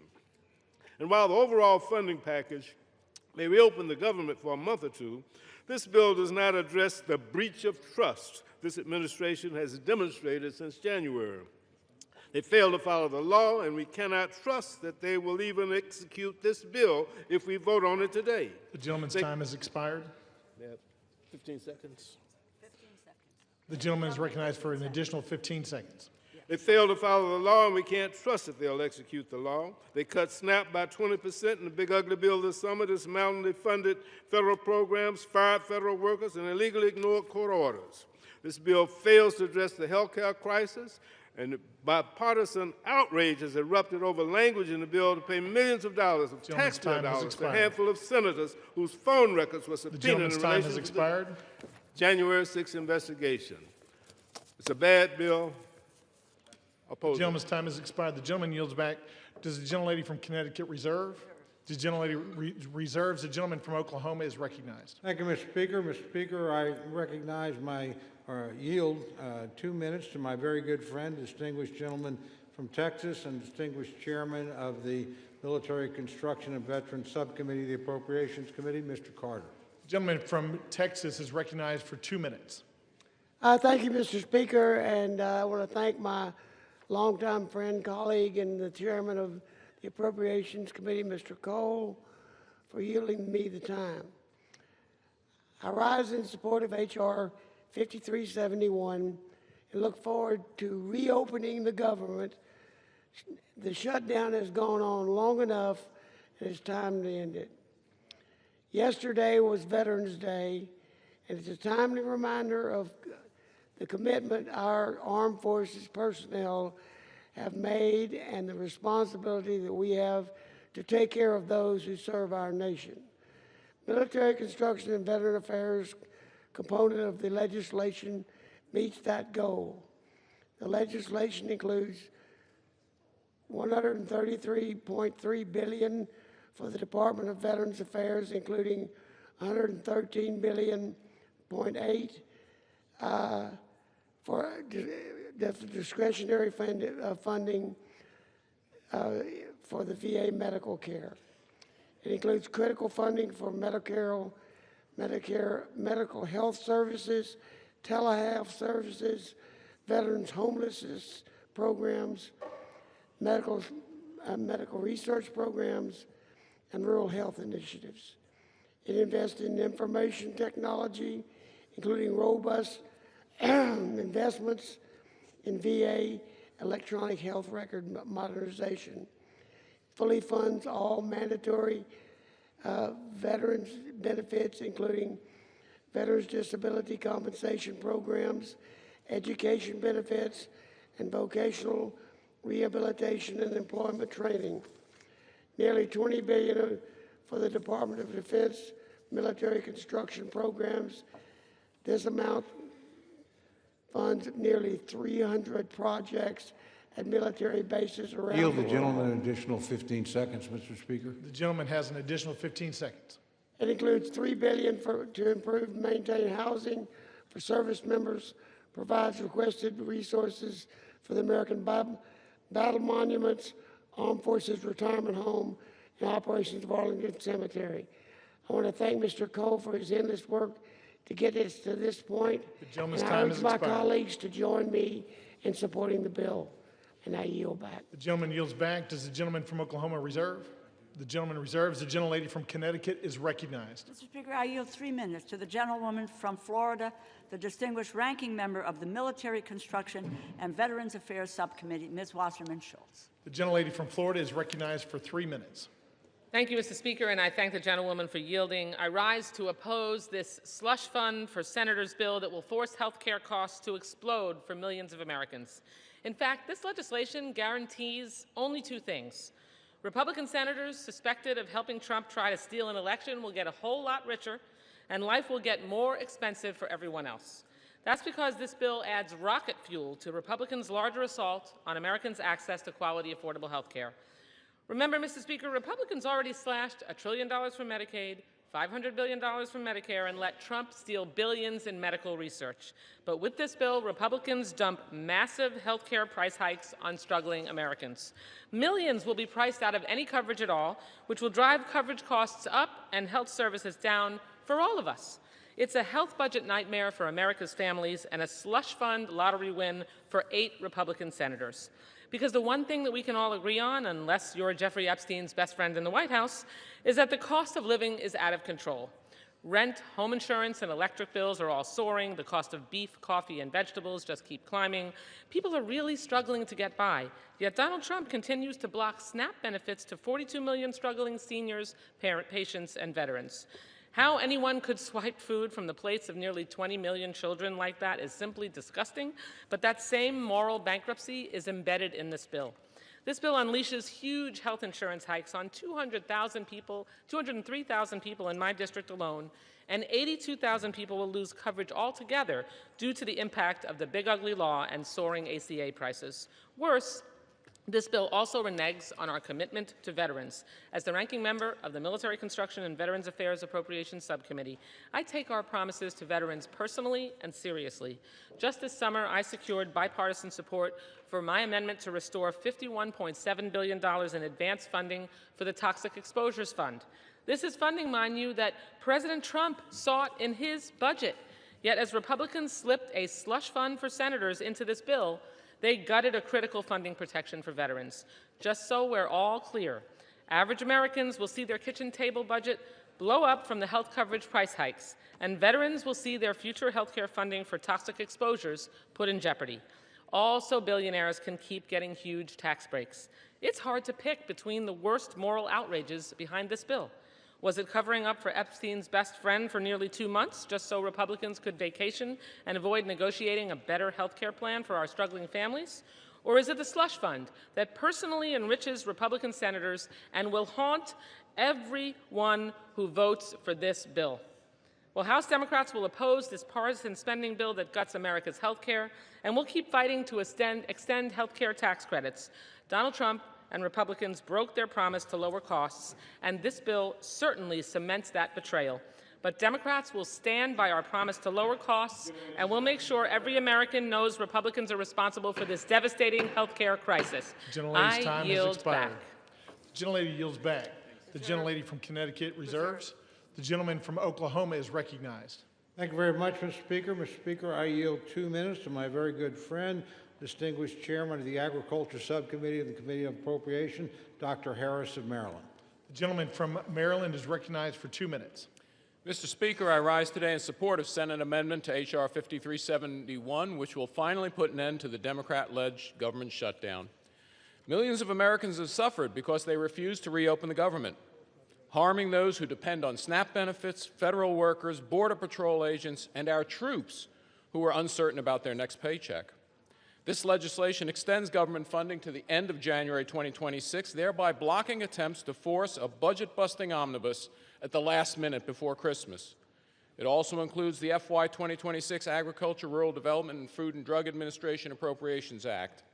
Republicans have effectively locked in disciplined, flat spending levels while supporting the Trump administration's policy priorities. The agriculture bill provides $26.65 billion in discretionary spending, which is level with the current amounts while also including community project funding. This bill provides critical funding support to America's farmers, ranchers, and rural communities. It ensures both USDA and FDA can safeguard our nation's food and drug supply and fully funds nutrition programs, including SNAP and WIC. Additionally, the bill closes the hemp loophole that has resulted in the spread of unregulated, intoxicating hemp-derived products that are being sold online and in gas stations and corner stores across the country. Many of these products are accessible and attractive to children, resulting in thousands of calls to U.S. poison control centers, with more than 30% involving children aged 5 years and younger. This provision is supported by 39 states' attorney general and over 81 national and state public health, medical, law enforcement, and other organizations. It's beyond disappointing that our colleagues on the other side of the aisle will soon be voting to continue the chaos and uncertainty of a government shutdown. But this is what responsible Republican government looks like. We stared down the radical Democrats' outrageous budget-busting demands and held the line for hardworking American taxpayers.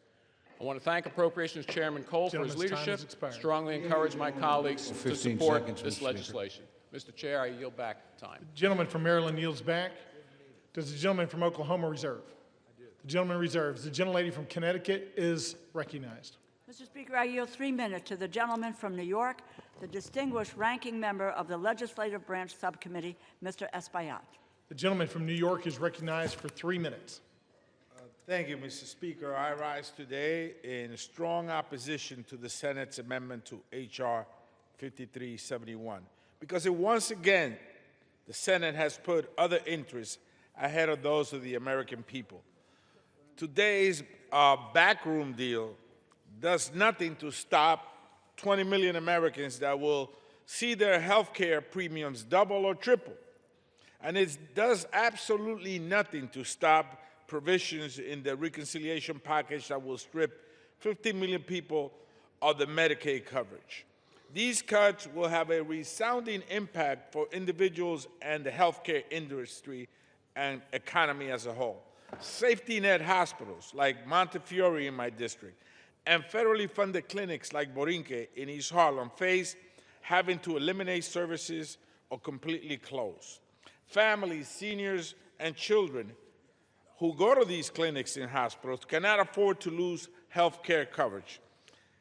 On top of that, Mr. Speaker, the legislative branch bill, which was done unilaterally, not with the consultation of both sides, it was done on its own, in the Senate, in the dark, in cahoots with a bunch of people, includes a provision that will line the pockets of 8 senators that we know of by allowing them to sue the government for millions of dollars if the Department of Justice subpoenas their phone records or seeks a lawful non-disclosure order.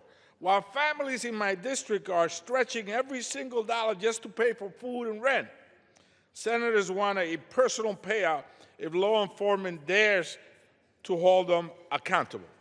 At every turn of this shutdown and fight for healthcare access, Republicans and the Trump administration have tried to inflict suffering as much as possible. For weeks, the administration held food stamps hostage.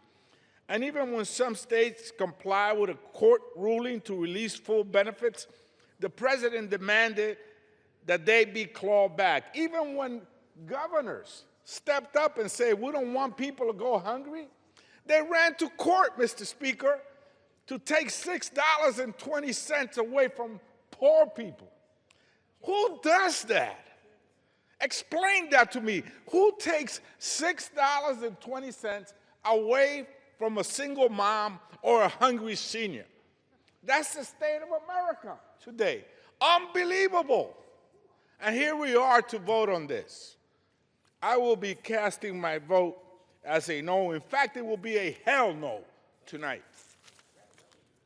The gentleman from New York yields back. The gentlelady from Connecticut reserves. The gentleman from Oklahoma is recognized. Thank you, Mr. Speaker. Mr. Speaker, I yield 2 minutes to my very good friend, the distinguished gentlelady from Michigan and chairman of the House Republican Conference, Ms. McClain. The gentlelady from Michigan is recognized for 2 minutes. Thank you, Mr. Chairman, and thank you, Mr. Speaker. And God, I love the compassion and the passion on the other side of the aisle.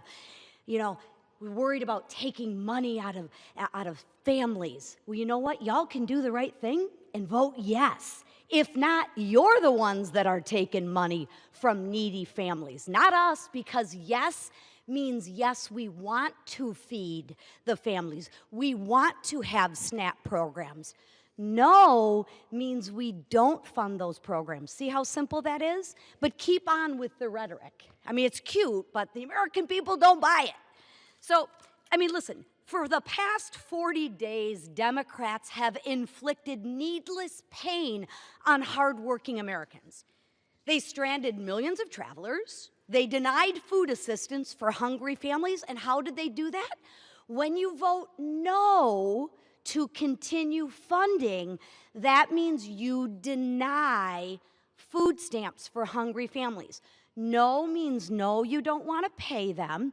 Yes, like the Republicans vote, that means yes, we do want to pay them. So, you know, they left our troops wondering when they'd get their next paycheck. And for what, Mr. Speaker? To use the American people as leverage. Don't take my word for it, take theirs. Leverage for more wasteful Washington spending. Spending that no one other than the radical left ever wanted.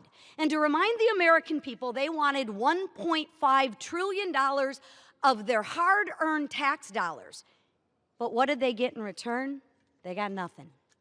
They got nothing because Republicans refused to waste the American people's money. Not a dime for their radical climate change, not a dollar for tax-funded benefits for illegals, and not one single concession to their radical far-left base. Millions of Americans whose lives were upended by the Democratic shutdown will remember this. Yield the gentlelady an additional 30 seconds. Thank you. The gentlelady is recognized for an additional 30 seconds. Thank you. The American people will remember who held them hostage for petty political reasons and who fought to put America first. So now that this shameful charade is over, House Republicans will continue our work on behalf of the American people. We will restore regular order to the appropriations process. We will continue to fulfill the mandate of the American people, and we will keep delivering results for American people, because that's what we're here to do for, not to play politics. So with that, Mr. Speaker, I yield. Thank you. The gentlelady from Michigan yields back. The gentleman from Oklahoma reserves. Before we move on, members are advised to direct their comments to the chair and not to engage in personalities.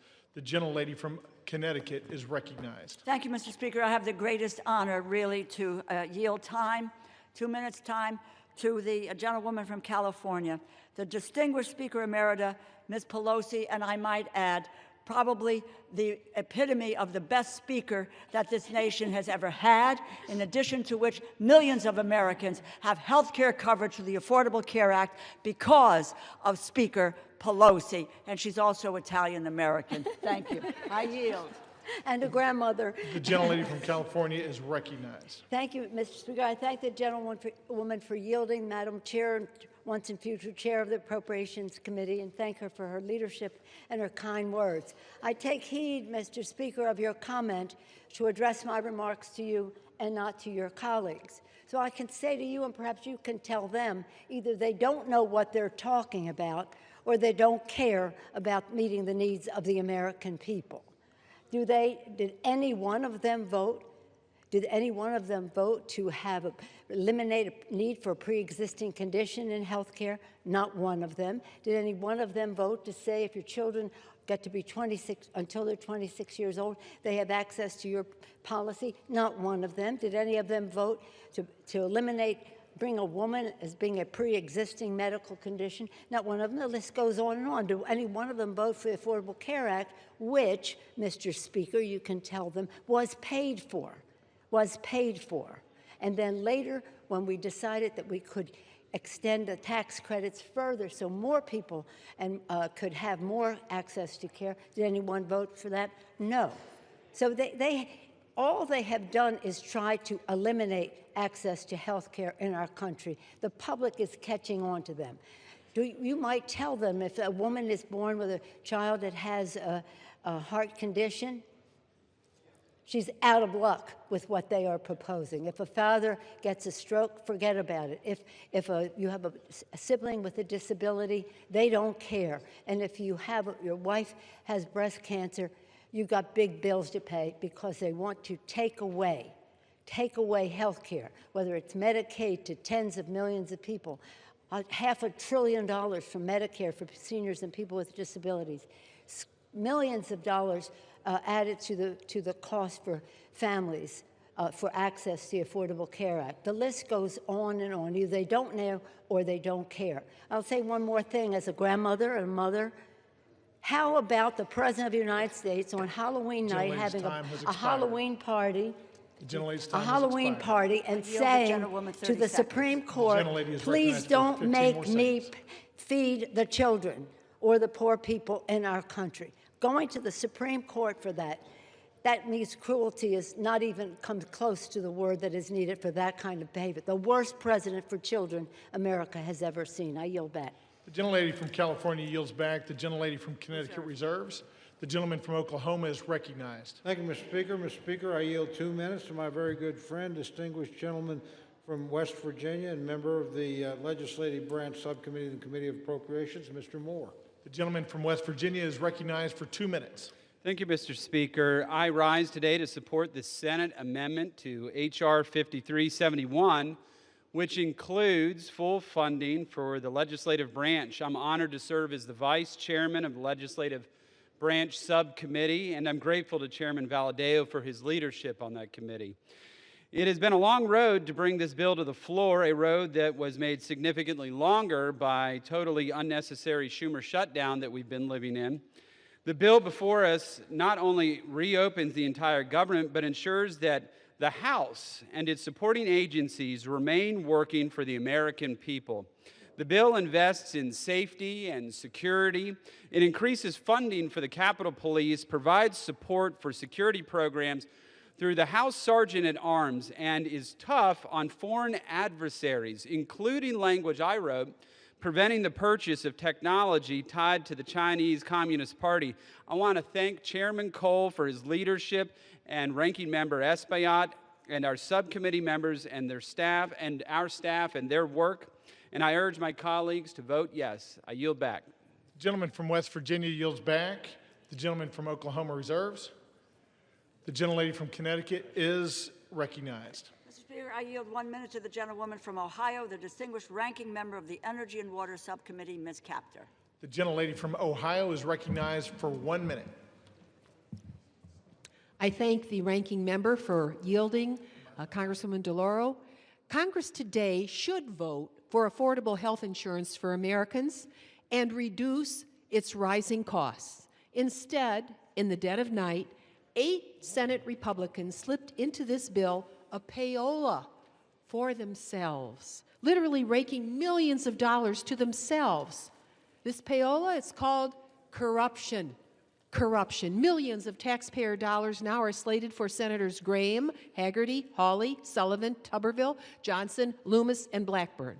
Each is teed up to personally rake in a minimum of $500,000 up to $1.5 million.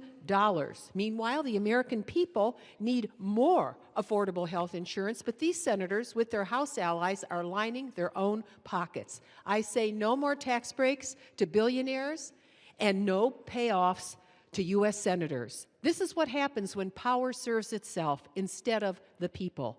This isn't leadership, it's corruption disguised as legislation. Will the gentleman yield me 10 seconds? The gentlewoman's time has expired. No? Let's cleanse America of gentlewoman's time has disgusting expired. corruption. Power corrupts, absolute power corrupts, absolutely. The gentleman from Connecticut reserves. The gentleman from Oklahoma is recognized. Thank you very much, Mr. Speaker. Mr. Speaker, I yield 2 minutes to my very good friend, distinguished member from Washington and distinguished member of the Appropriations Committee, Mr. Newhouse. The gentleman is recognized.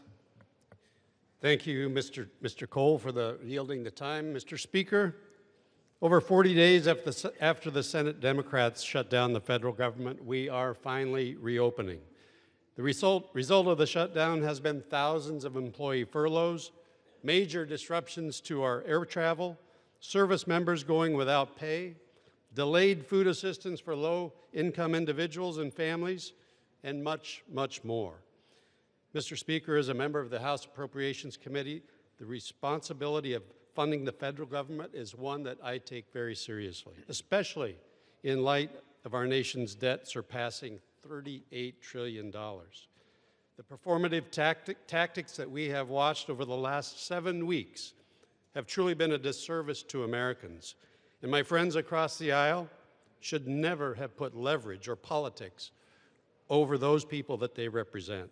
But the most important thing right now is that we get back to work, making sure the federal government can provide the essential services that people depend on, and that Congress can continue working to pass full-year funding legislation providing responsible federal spending and fund those essential services.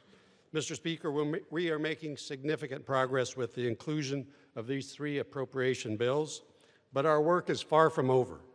I encourage all my colleagues on both sides of the aisle to support this deal, vote to end this unnecessary shutdown, and help us get back to the business of hardworking Americans across this country. Thank you, and I yield back. Gentleman yields. The gentleman from Oklahoma reserves. The gentlewoman from Connecticut is recognized. Speaker, I yield 1 minute to the gentlewoman from Minnesota, the distinguished ranking member of the Defense Subcommittee, Ms. McCollum. The gentlewoman is recognized. Mr. Speaker, Donald Trump and Republicans control the entire government. For 42 days, Republicans shut it down. Why? Because they refuse to extend tax credits to help millions of Americans afford their health care. And if that wasn't bad enough, President Trump even withheld food assistance during the shutdown. Hunger should never be used as a weapon.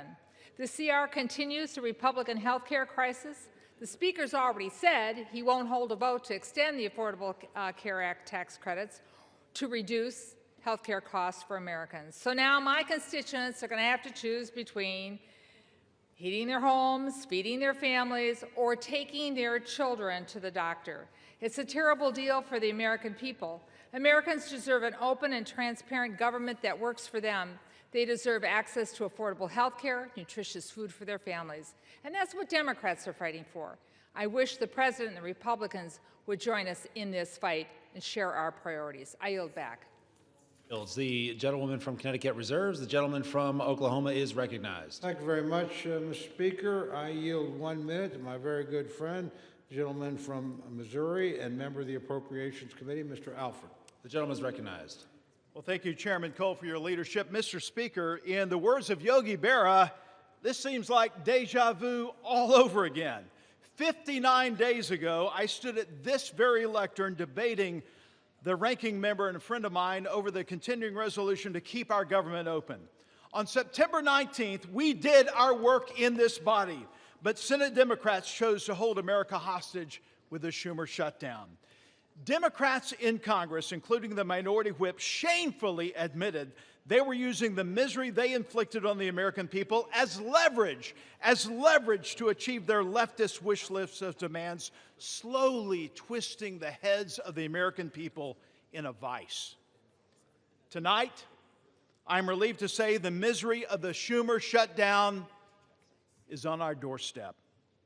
Mr. Speaker, this package proves that when Republicans stay united and put America first, we can govern with strength, compassion, and common sense. Tonight, Mr. Speaker, tonight we will reopen the government and liberate the Schumer hostages. And with that, I yield back. The gentleman yields. The gentleman from Oklahoma reserves. The gentlewoman from Connecticut is recognized. Mr. Speaker, I yield 1 minute to the gentlewoman from California, a member of the Appropriations Committee, Mrs. Torres. The gentlewoman is recognized. Mr. Speaker, I rise in strong opposition of this deeply flawed bill because the American people deserve better. Since Trump returned to office, Republicans have created an affordability nightmare, a mass transfer of hard-earned taxpayers' dollars to billionaires.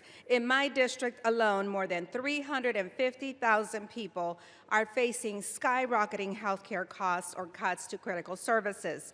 Republicans shut down the government instead of finding bipartisan solutions to keep care affordable and took a 7-week paid hiatus, during doubling health care costs for working families, cutting off food assistance right before Thanksgiving, and letting Trump spend his holidays pardoning insurrectionists, enriching billionaires, cozying up to dictators, and building himself a new ballroom, all while taking food away from families in need. And now Senate Republicans want to reward themselves with a taxpayer-funded handout. Shameful, shameful, shameful. House Republicans should be here doing their jobs, not making life harder for working families. I urge a no vote. Members are advised to direct their comments to the chair and not to engage in personalities toward the president. The gentlewoman from Connecticut reserves. The gentleman from Oklahoma is recognized. Thank you, Mr. Speaker. Mr. Speaker, I yield 1 minute to my very good friend, distinguished gentleman from Texas and chairman of the House Budget Committee, Mr. Arrington. The gentleman is recognized. Mr. Speaker, the Democrats rejecting a clean CR, shutting the government down, creating all the havoc, the pain and suffering for our fellow Americans is so obviously disingenuous. They never vote against clean CRs. Never. For 4 years under Biden, you all didn't reject one clean CR. Chuck Schumer, in 44 years, never rejected a clean CR. So, Mr. Speaker, what's it about? They say policy. They put forward a proposal, Mr. Chairman. They said it's about health care for illegals. They repeal work requirements for able-bodied adults. That's an 80-20 issue in this country. They put forward a spending bill of $1.5 trillion. That's twice the discretionary budget. Mr. Chairman, they'd be spending more money than we've ever spent outside of COVID. That's their counter-proposal. It's not only disingenuous, it's unserious. So what's it about? It's about politics. It's about resisting and fighting and undermining Donald Trump. But here's the deal. They're not fighting and resisting Donald Trump. They're undermining the will of the American people that gave Trump the presidency. Yield the gentleman an additional 15 seconds. The gentleman is recognized. They undermine the will of the people who overwhelmingly elected President Trump and gave him the mandate of the America First agenda. So you're not resisting us. You're posturing and placating the radical left. And you are holding back what the American people wanted, and that was a new direction for this country. I yield back. Members are reminded to please direct their comments only to the chair. The gentleman from Oklahoma reserves. The gentlewoman from Connecticut is recognized. Mr. Speaker, I yield 1 minute to the gentleman from New Jersey, the distinguished ranking member of the Energy and Commerce Committee, Mr. Pallone. The gentleman is recognized. Thank you, Mr. Speaker. I want my colleagues to understand that when the Affordable Care Act was adopted, it was adopted for middle-class people who could not afford health insurance. They had no other option. They had nowhere to go. You just would end up without health insurance. I have constituents coming to me now crying because their insurance is going from $500 a month to $1,500 a month. That's an increase of $1,000 a month. Who can afford that? No one in the middle class. At the end of 2024, last year, during a Democratic administration, the number of insured Americans was at a record high of about 95%. Democrats worked for that. Then Trump comes in, the Republicans comes in with their big, ugly bill, And they make cuts to Medicaid, cuts to hospitals and nursing homes, and no funding to extend the ACA tax credits. So what's going to happen? More and more people will have no health insurance. That's the bottom line. They will not have health insurance, and the Republicans don't seem to care. But I want you to know that the Democrats care and will continue to fight for you. The gentleman yields. The gentlewoman from Connecticut reserves. The gentleman from Oklahoma is recognized. Thank you, Mr. Speaker. Speaker, I yield 1 minute to the distinguished gentleman from Guam, my very good friend, Mr. Moylan. The gentleman is recognized. Thank you to my friend from Oklahoma. Mr. Speaker, Guam is home to 3,372 federal employees, more than 43,000 SNAP recipients, and over 9,000 WIC recipients, and more than 20,000 veterans, all of whom have been impacted by this shutdown. If we continue to put politics over our country, my constituents will continue to suffer. Simply put, this gets us back on track, ensures funding for those who need it is in place, and turns the lights back on. This bill ensures that families receive the assistance they need, veterans have access to care, and our island is reimbursed for the sacrifice we made to keep federal programs running during this difficult time.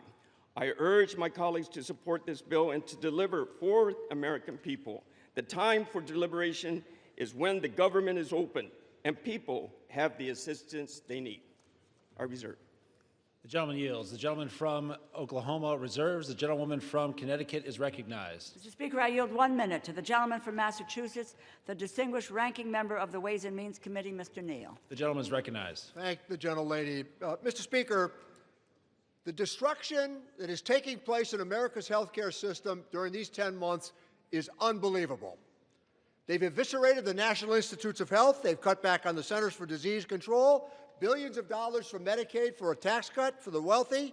Where do you see what's coming to America's hospitals after the next election?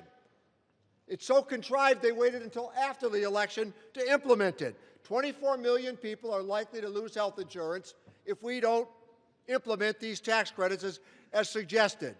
The emergency room is going to be back in full force now because this is where people will go for their health care.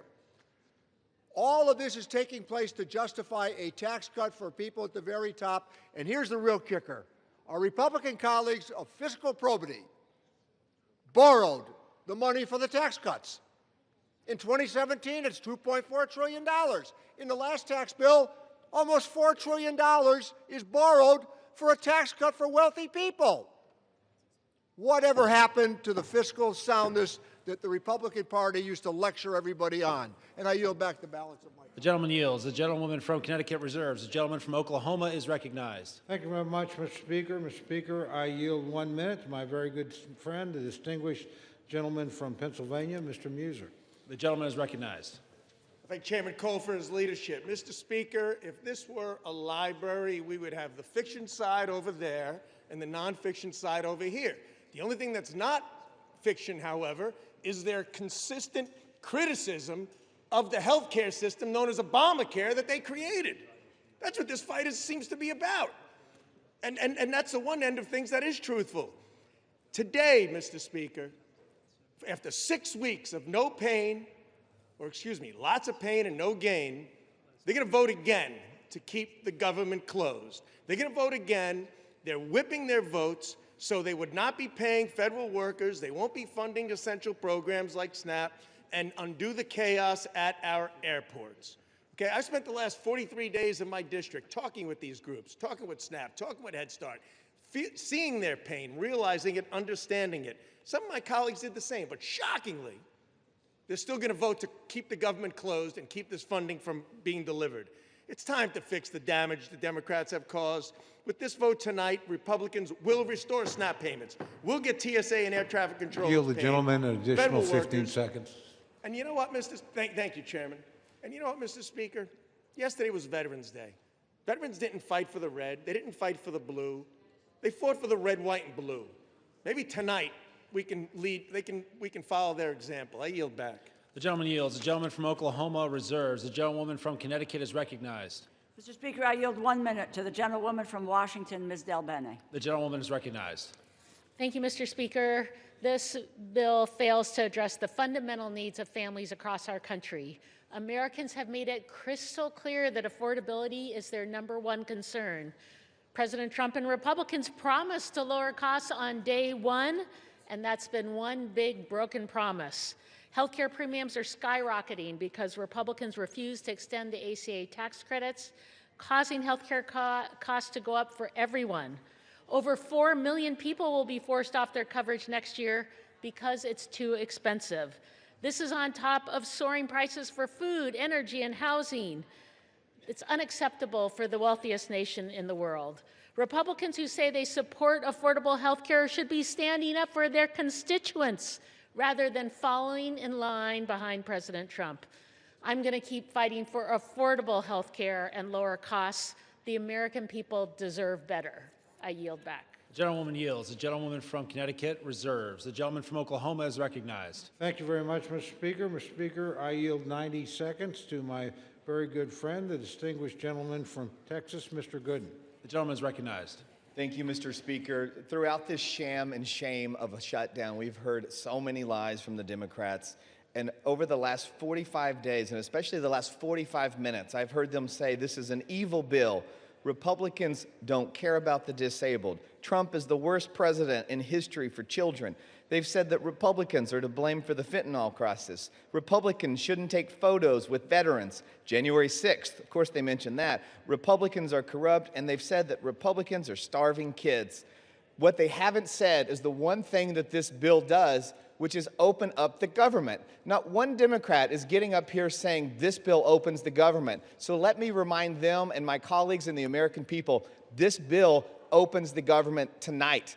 And the American people have Republicans to thank for ending this shutdown and opening the government. I urge a yes vote. I am proud to vote yes, and I am so disappointed in my Democratic colleagues because for the life of me, throughout my time in the House, I've heard them talk about how wonderful it is to keep the government open and that a shutdown is so bad and can never happen. And tonight they won't even admit that this bill opens the government, and this is what we need for this country tonight. So I urge a yes vote, and I yield back.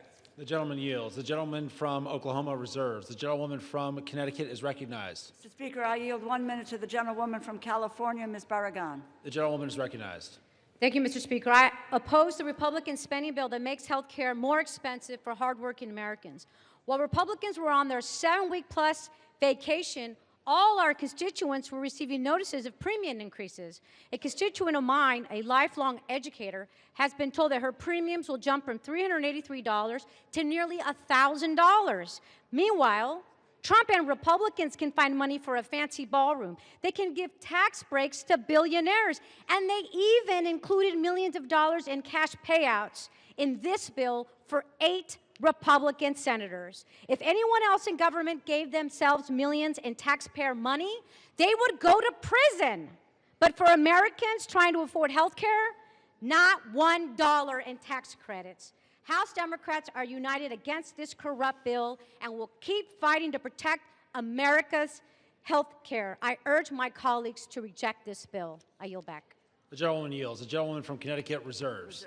The gentleman from Oklahoma is recognized. Thank you very much, Mr. Speaker. I yield myself such time as I may consume. Mr. Speaker, it's been an interesting debate. Frankly, as a couple of my colleagues have suggested, a lot of the rhetoric on the other side hasn't had much to do with the legislation in front of us. My friends chose all on their own to shut the government down 43 days ago. During that time, soldiers have had to worry about getting paid. The only reason they were paid is the President of the United States managed to pull a rabbit out of the hat twice, or we've had military families completely unpaid. We have our air traffic controllers. Most of us flew here today or yesterday or in recent days. They're keeping the skies as safe as they can, but they haven't gotten paid. We're in this Capitol building. We're under the protection of the Capitol Police. They do a splendid job. They keep doing their job. They haven't been paid. We have people that are in desperate need of some of the services that this government has promised to give them, SNAP and WIC. That's at risk unless we pass this legislation tonight. So we can have all these debates about all these other issues. As a matter of fact, my friend the Speaker His counterpart in the United States Senate, the Majority Leader, and the President said, when you open the government, we'll be happy to talk to you about some of these issues. But you're not going to shut down the government, punish the American people, put people's lives at risk, and think we're going to sit down and negotiate with you under those circumstances. That is not going to happen. We told you 43 days ago, from bitter experience, government shutdowns don't work. They never achieve the objective that you announced. And guess what? You haven't achieved that objective yet, and you're not going to. We did the same thing twice, so I'm not saying that we've got clean hands over here. You guys did it on DACA, didn't work here, not going to work here. Only people that have suffered have been the American people, the people that we're all here to serve. So let's keep the focus on getting the government back open. I would also add, and I appreciate this very much, there have been robust discussions back and forth, and we have 3 appropriations bills attached to this. They're appropriations bills that do important things. The Ag bill will make sure that people that rely on WIC and SNAP don't have to worry about another government shutdown between now and September 30th of next year. The Ledge Branch bill will make sure that the Capitol Police and everybody else at staff that allow this chamber to function don't have to worry about not getting paid until September 30th of next year. And obviously, military construction and, more importantly, veterans rely on benefits commitments we have made. Passage of this bill makes sure that those commitments will be fulfilled between now and September 30th next year. And we buy the time to sit down and rationally and responsibly negotiate other appropriations bills that we can bring, I hope, in a bipartisan basis to this floor to keep the government open. So I would just ask my friends to reflect on that. I hope some of you feel the weight of that decision. I know you do. And I hope you can vote to keep the government open. There's no excuse to shut it down. The United States Senate operated to keep it open in a bipartisan fashion. Now, it took them a long time to do it, but they got there. Let's not follow that example. Let's follow when they finally got the job done, they sent us a product. It's not a perfect product. It's got some things in it I don't like. But frankly, if we kept the government open, we would have never been in this situation in the first place. So I would just ask my friends to remember their constituents. I know they think about them. I know they're serious about the points they make. Reopen the government. Raise your issues. Let's see if we can come to a negotiated settlement. But let's not punish the American people. A no vote on this, again, means soldiers and military families don't get paid. A no vote means that people in need of SNAP and WIC might not get it. A no vote means the people that allow us to come here and debate and work won't get paid either. I can go down the list of horrors. It's pretty simple. This is a vote about 2 things. Opening the government of the United States, which you willfully tried to shut down, fortunately did not succeed in that in this chamber, but some of your colleagues, using arcane Senate rules, did manage to do it, but finally came to their senses. You ought to pay attention to those people. They said, enough is enough. Let's reopen the government. I would urge my colleagues to do that today, and I hope it's done in a bipartisan way. With that, I reserve the balance of my time, Mr. Speaker. The gentleman reserves, and members are reminded to direct their remarks only to the chair. The gentlewoman from Connecticut is recognized. Mr. Speaker, I yield 3 minutes to the gentlewoman from Massachusetts, the distinguished Democratic whip, Ms. Clark. The gentlewoman is recognized. Thank you. Donald Trump said the cost of living crisis is fake news, a con job by the Democrats. Mr. Speaker, 60% of Americans can't afford a basic quality of life. 45% have had to skip a doctor's appointment or a prescription because they can't afford it. 41% are living with medical debt. The American people are simply not making it. Not only is that crisis real, it is a crisis that Republicans promised to solve. Voters believe them. And now, after a 54-day hiatus, what are Republicans doing? They're voting to raise the cost of living. They're voting to make it even harder to get by. Not by some marginal amount. They are doubling, tripling, and quadrupling monthly premiums. And what's the defense? They are looking people in the eye and flat out gaslighting them. Costs aren't up, costs are down. Trump says, I don't want to hear about the affordability. Well, get used to hearing about it. You're going to hear about it a lot because people are feeling it every single day. People can't make rent. They can't afford their prescriptions. They can't afford to take their kid to a doctor. They can't find childcare, and when they find it, they can't afford that either.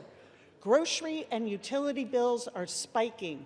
This is the crisis of our time, and it's about to get exponentially worse because the GOP's craven allegiance to billionaires over working people. The cost of living crisis is not fake news. It's not a perception issue. It is daily life for the people that we all represent. So let's do something about it. Let's reject this budget. Let's stop the health care cuts. Let's stop the premium hikes. Let's stop the hospital closures, and let's stop the billionaire giveaways. I yield back. The gentlewoman yields. The gentlewoman from Connecticut reserves. The gentleman from Oklahoma is recognized. Thank you, Mr. Speaker. I reserve. The gentleman reserves. The gentlewoman from Connecticut is recognized. Mr. Speaker, this bill fails to prevent health care costs from skyrocketing. It fails to address the crisis of affordability. It fails to keep our promise to veterans. It provides a $1 million jackpot to 8 senators. It fails to protect Congress's power of the purse. I encourage my colleagues to vote no, and I have the honor of yielding 1 minute to the gentleman from New York, our distinguished Democratic leader, Mr. Hakeem Jeffries. The gentleman is recognized. Thank you, Mr. Speaker, and I thank the distinguished gentlelady, the top Democrat on the House Appropriations Committee, for yielding and for her steadfast leadership on behalf of working families, hard-working American taxpayers in the great state of Connecticut and all across America. Mr. Speaker, I rise today in strong opposition to this woefully inadequate spending bill that fails to decisively address the Republican health care crisis and fails to extend the Affordable Care Act tax credits for tens of millions of Americans.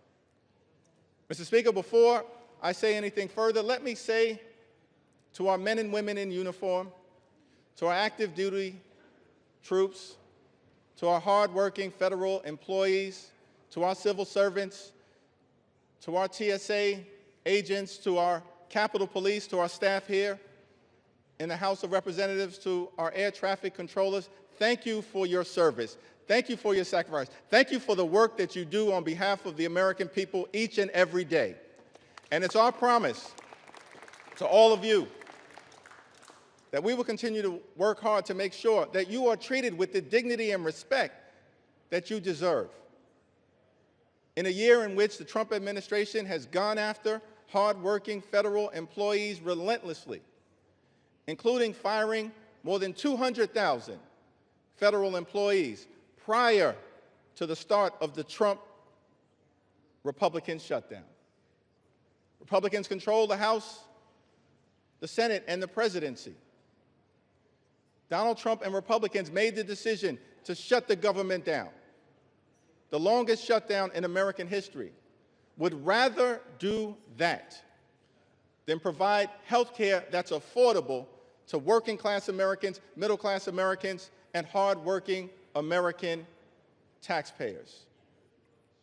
All across the country, I'm certain that there are people in America asking the question, where do we go from here? House Democrats have a simple answer. We will continue to fight to lower the high cost of living. House Democrats will continue to fight to address the health care crisis that Republicans have created. And House Democrats will continue to fight to extend the Affordable Care Act tax credits for tens of millions of Americans. This fight is not over. We're just getting started. We'll fight today, We'll fight tomorrow. We'll fight this week. We'll fight next week. We'll fight this month. We'll fight next month. We'll fight until we win this battle for the American people. That's our commitment as House Democrats. And there's only two ways that this fight will end. Only two ways, Mr. Speaker, that this fight will end. Either Republicans finally decide to extend the Affordable Care Act tax credits this year, or the American people will throw Republicans out of their jobs next year and end the speakership of Donald J. Trump once and for all. That's how this fight ends. Mr. Speaker, during this painful Trump Republican shutdown, what we've seen is two different philosophies in terms of how to govern for the American people. The Democratic Party philosophy is clear. We are ready, willing, and able to find bipartisan common ground anytime, any place, to enact spending agreements that actually make life better for the American people. But in order to do that, we need to have partners on the other side of the aisle who are actually willing to find a bipartisan path forward. But what we've seen from Republicans from the very beginning of this presidency is a my way or the highway approach. That's been the Republican philosophy. Jam your extremism down the throats of the American people. That's what we've seen from day one of this presidency. That's the reason why the government has been shut down by Republicans and Donald Trump for the longest period of time in American history. What have we seen from Donald Trump and Republicans during this shutdown? A consistent unwillingness to actually find common ground in order to make life better for the American people. Donald Trump, during this shutdown, found the time to play golf week after week after week. Donald Trump found the time to pardon serial fraudsters like George Santos and Rudolph Giuliani. Donald Trump found the time to meet with the Chinese Communist Party. Donald Trump found the time to destroy the East Wing of the White House. Donald Trump found the time to extort $230 million from the Department of Justice so he could line his pockets. Donald Trump found the time to bail out Argentina with $40 billion. Donald Trump found the time to rip away SNAP benefits from 42 million Americans. Mr. Speaker, these extremists are not like us. They're not like us. They have zero interest in fighting hard to make life better for the American people. Their philosophy, my way or the highway, our response, get lost. We're going to continue to fight hard on behalf of the American people. In the midst of a health care crisis and a cost of living crisis that is very real, despite what Donald Trump, the leader of the Republican Party, has to say. He claims there is no affordability crisis in the United States of America.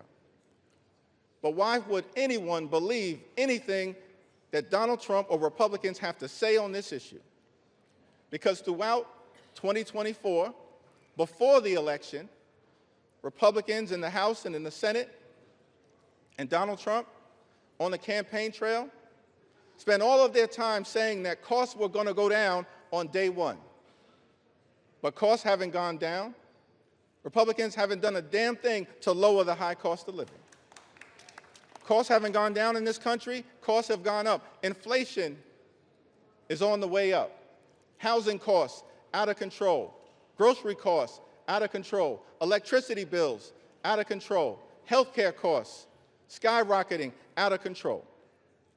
And in the midst of this affordability crisis, seeing this, Democrats said, we've got to fight to make sure that we extend the Affordable Care Act tax credits so that tens of millions of people, working class folks, middle class folks, people in rural America, working class America, small town America, the heartland of America, black and brown communities all throughout America, don't experience premium increases that in some cases will go up by $1,000 or $2,000 per year. In many cases, month after month after month, $1,000 or $2,000 per month, tens of thousands of dollars per year. Unacceptable in this country, the wealthiest country in the history of the world. And this is in the midst of a Republican health care crisis. Republicans enacted the largest cut to Medicaid in American history, ripped health insurance away from 14 million Americans. As a result of Republican policies, hospitals, nursing homes, and community-based health centers are closing all across America, including in rural parts of this great country of ours. And now, because of Republican refusal to extend the Affordable Care Act tax credits, tens of millions of Americans are at risk of being unable to afford to go see a doctor when they need one. In this country, the wealthiest country in the history of the world, it can't be the case that health care is simply a privilege for the wealthy, the well-off, and the well-connected. Mr. Speaker, that's the Republican perspective. We believe as Democrats that health care has to be a right, and a right that's affordable and available to every single American in the United States. That's what this fight is all about. And that's what the fight will continue to be about as we move forward. Many of my Republican colleagues have suggested that they want to deal with the health care affordability issue, that they want to address the Republican health care crisis that's devastating people all across this country.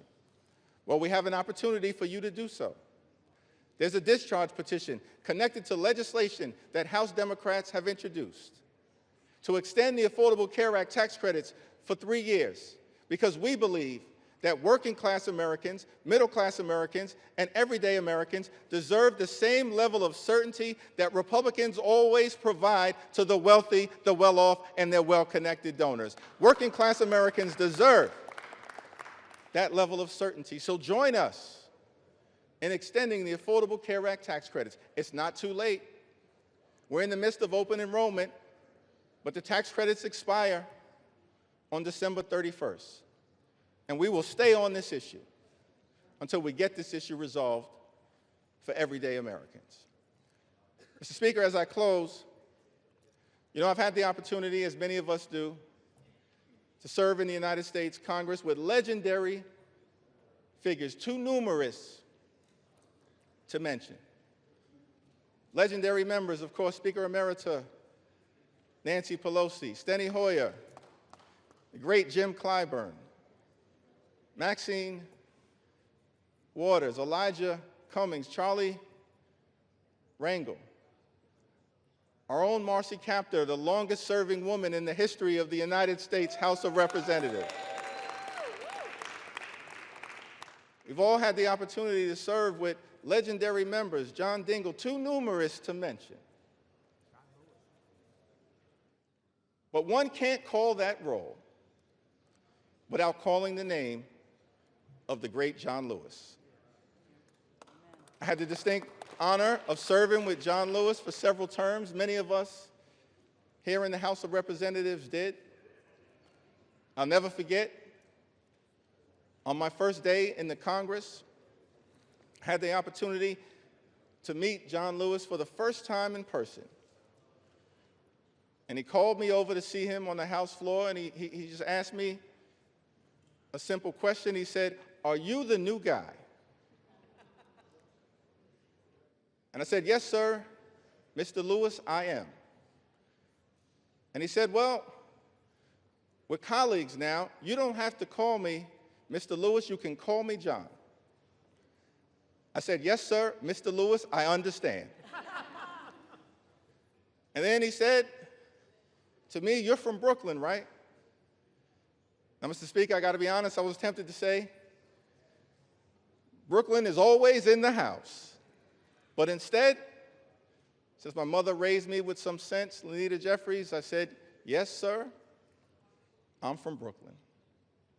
And then he said something to me that I've never forgotten. He said, "Well, I hear some positive things about you from your predecessor, but Washington, D.C., young man, can be a rough place. So I don't want you to get into any trouble unless it's good trouble. And I just wanted to stop by on the House floor to make sure it was clear to the American people that the spirit of John Lewis lives amongst House Democrats, and we will continue to get into good trouble to make their life better. That's our commitment to every single American all across this country from this day and for every day moving forward. And it was John Lewis who said to us that ours is not the struggle of one day, 1 week, or 1 year. Ours is the struggle of a lifetime, and maybe even many lifetimes. And each one of us in every generation must do our part. Mr. Lewis, we love you. We were blessed by our opportunity to serve with you, and House Democrats are here to do our part. We're in this fight until we win this fight for the American people. I yield back.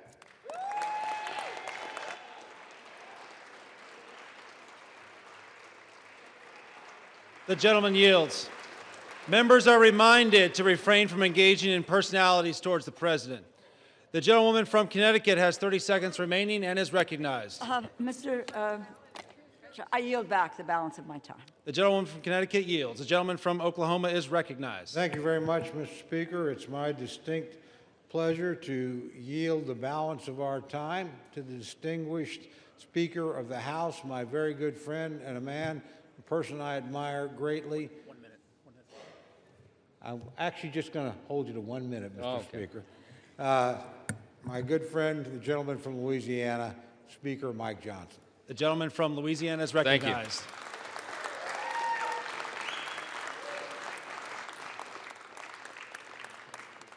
I want to thank my friend Chairman Cole's done an extraordinary job in this process. And Mr. Speaker, we all know why we're here. House Democrats voted to shut the government down. It was 54 days ago when we had that vote, September 19th. And since that time, Senate Democrats have voted 14 times to close the government. Republicans voted a collective 15 times to open the government for the people, and the Democrats voted that many times to close it. And then they admitted, many of them, and we could name them here, but I'm not going to take the time, they admitted that they were using the American people as leverage in this political game. They knew that it would cause pain, and they did it anyway. The whole exercise was pointless. It was wrong, and it was cruel. In mere moments, I want you to watch the board. They're going to do it again. I'm going to guess for you that most of our Democrat colleagues are going to vote again to close the government, again to take food out of the mouths of families that need it, again to deny pay to federal employees, again to stall flights and cancel airlines and do all the rest that they've done. But we are not going to let them succeed in that gambit, and that's right. While the Democrats keep voting to shut the government down, Republicans are going to vote to open it back up. And with that, we're going to get the American government running again and working for the people as they deserve. I'm going to close with this. You know, as Speaker, you have the ability to talk as long as you want, but I'm not going to do that tonight. We're not going to waste any more time of the people.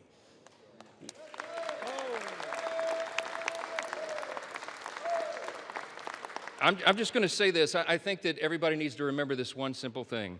From the very beginning of this whole ordeal, on the Republican side, we operated in good faith. We offered a clean, nonpartisan CR. We were honest and transparent with the American people from the very beginning, and every single day of the shutdown, we went out and looked right into the camera with a press conference and told the American people the simple truth. We have done for the people what has been right and just and truthful. And in the end, that is what God honors always. Don't forget it. We need to get this government open as soon as possible, and I'm going to yield back the remainder of my time so we can do that. The American people demand it and deserve it. My friends, let's get this done. Thank you. I yield back.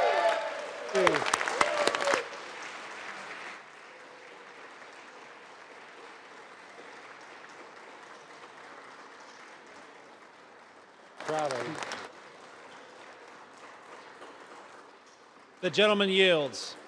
The gentleman from Oklahoma has 3 minutes remaining and is recognized. I yield back the balance of my time. The gentleman yields. All time for debate has expired. Pursuant to House Resolution 873, the previous question is ordered.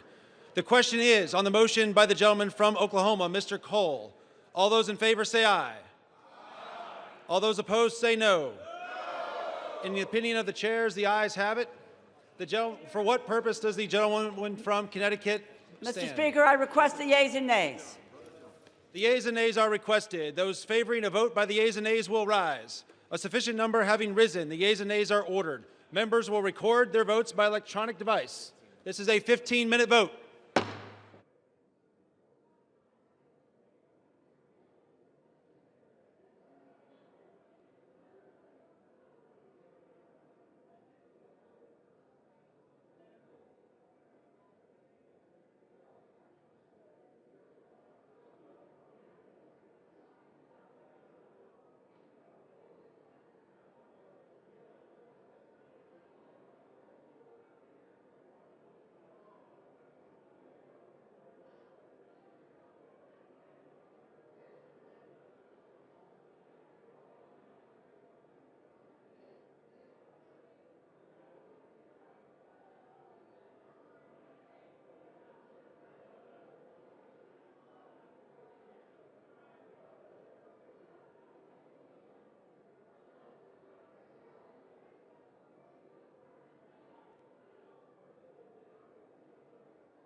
On this vote, the yeas are 222, the nays are 209.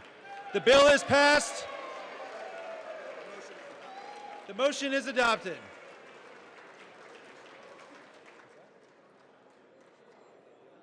Without objection, the motion to reconsider is laid on the table.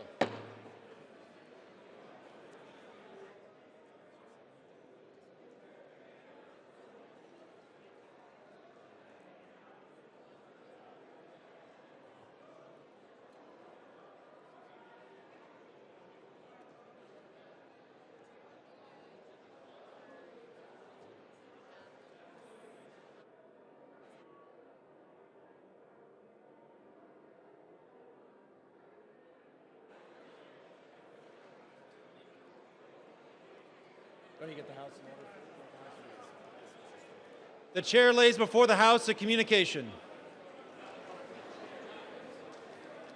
The Honorable the Speaker, House of Representatives, sir.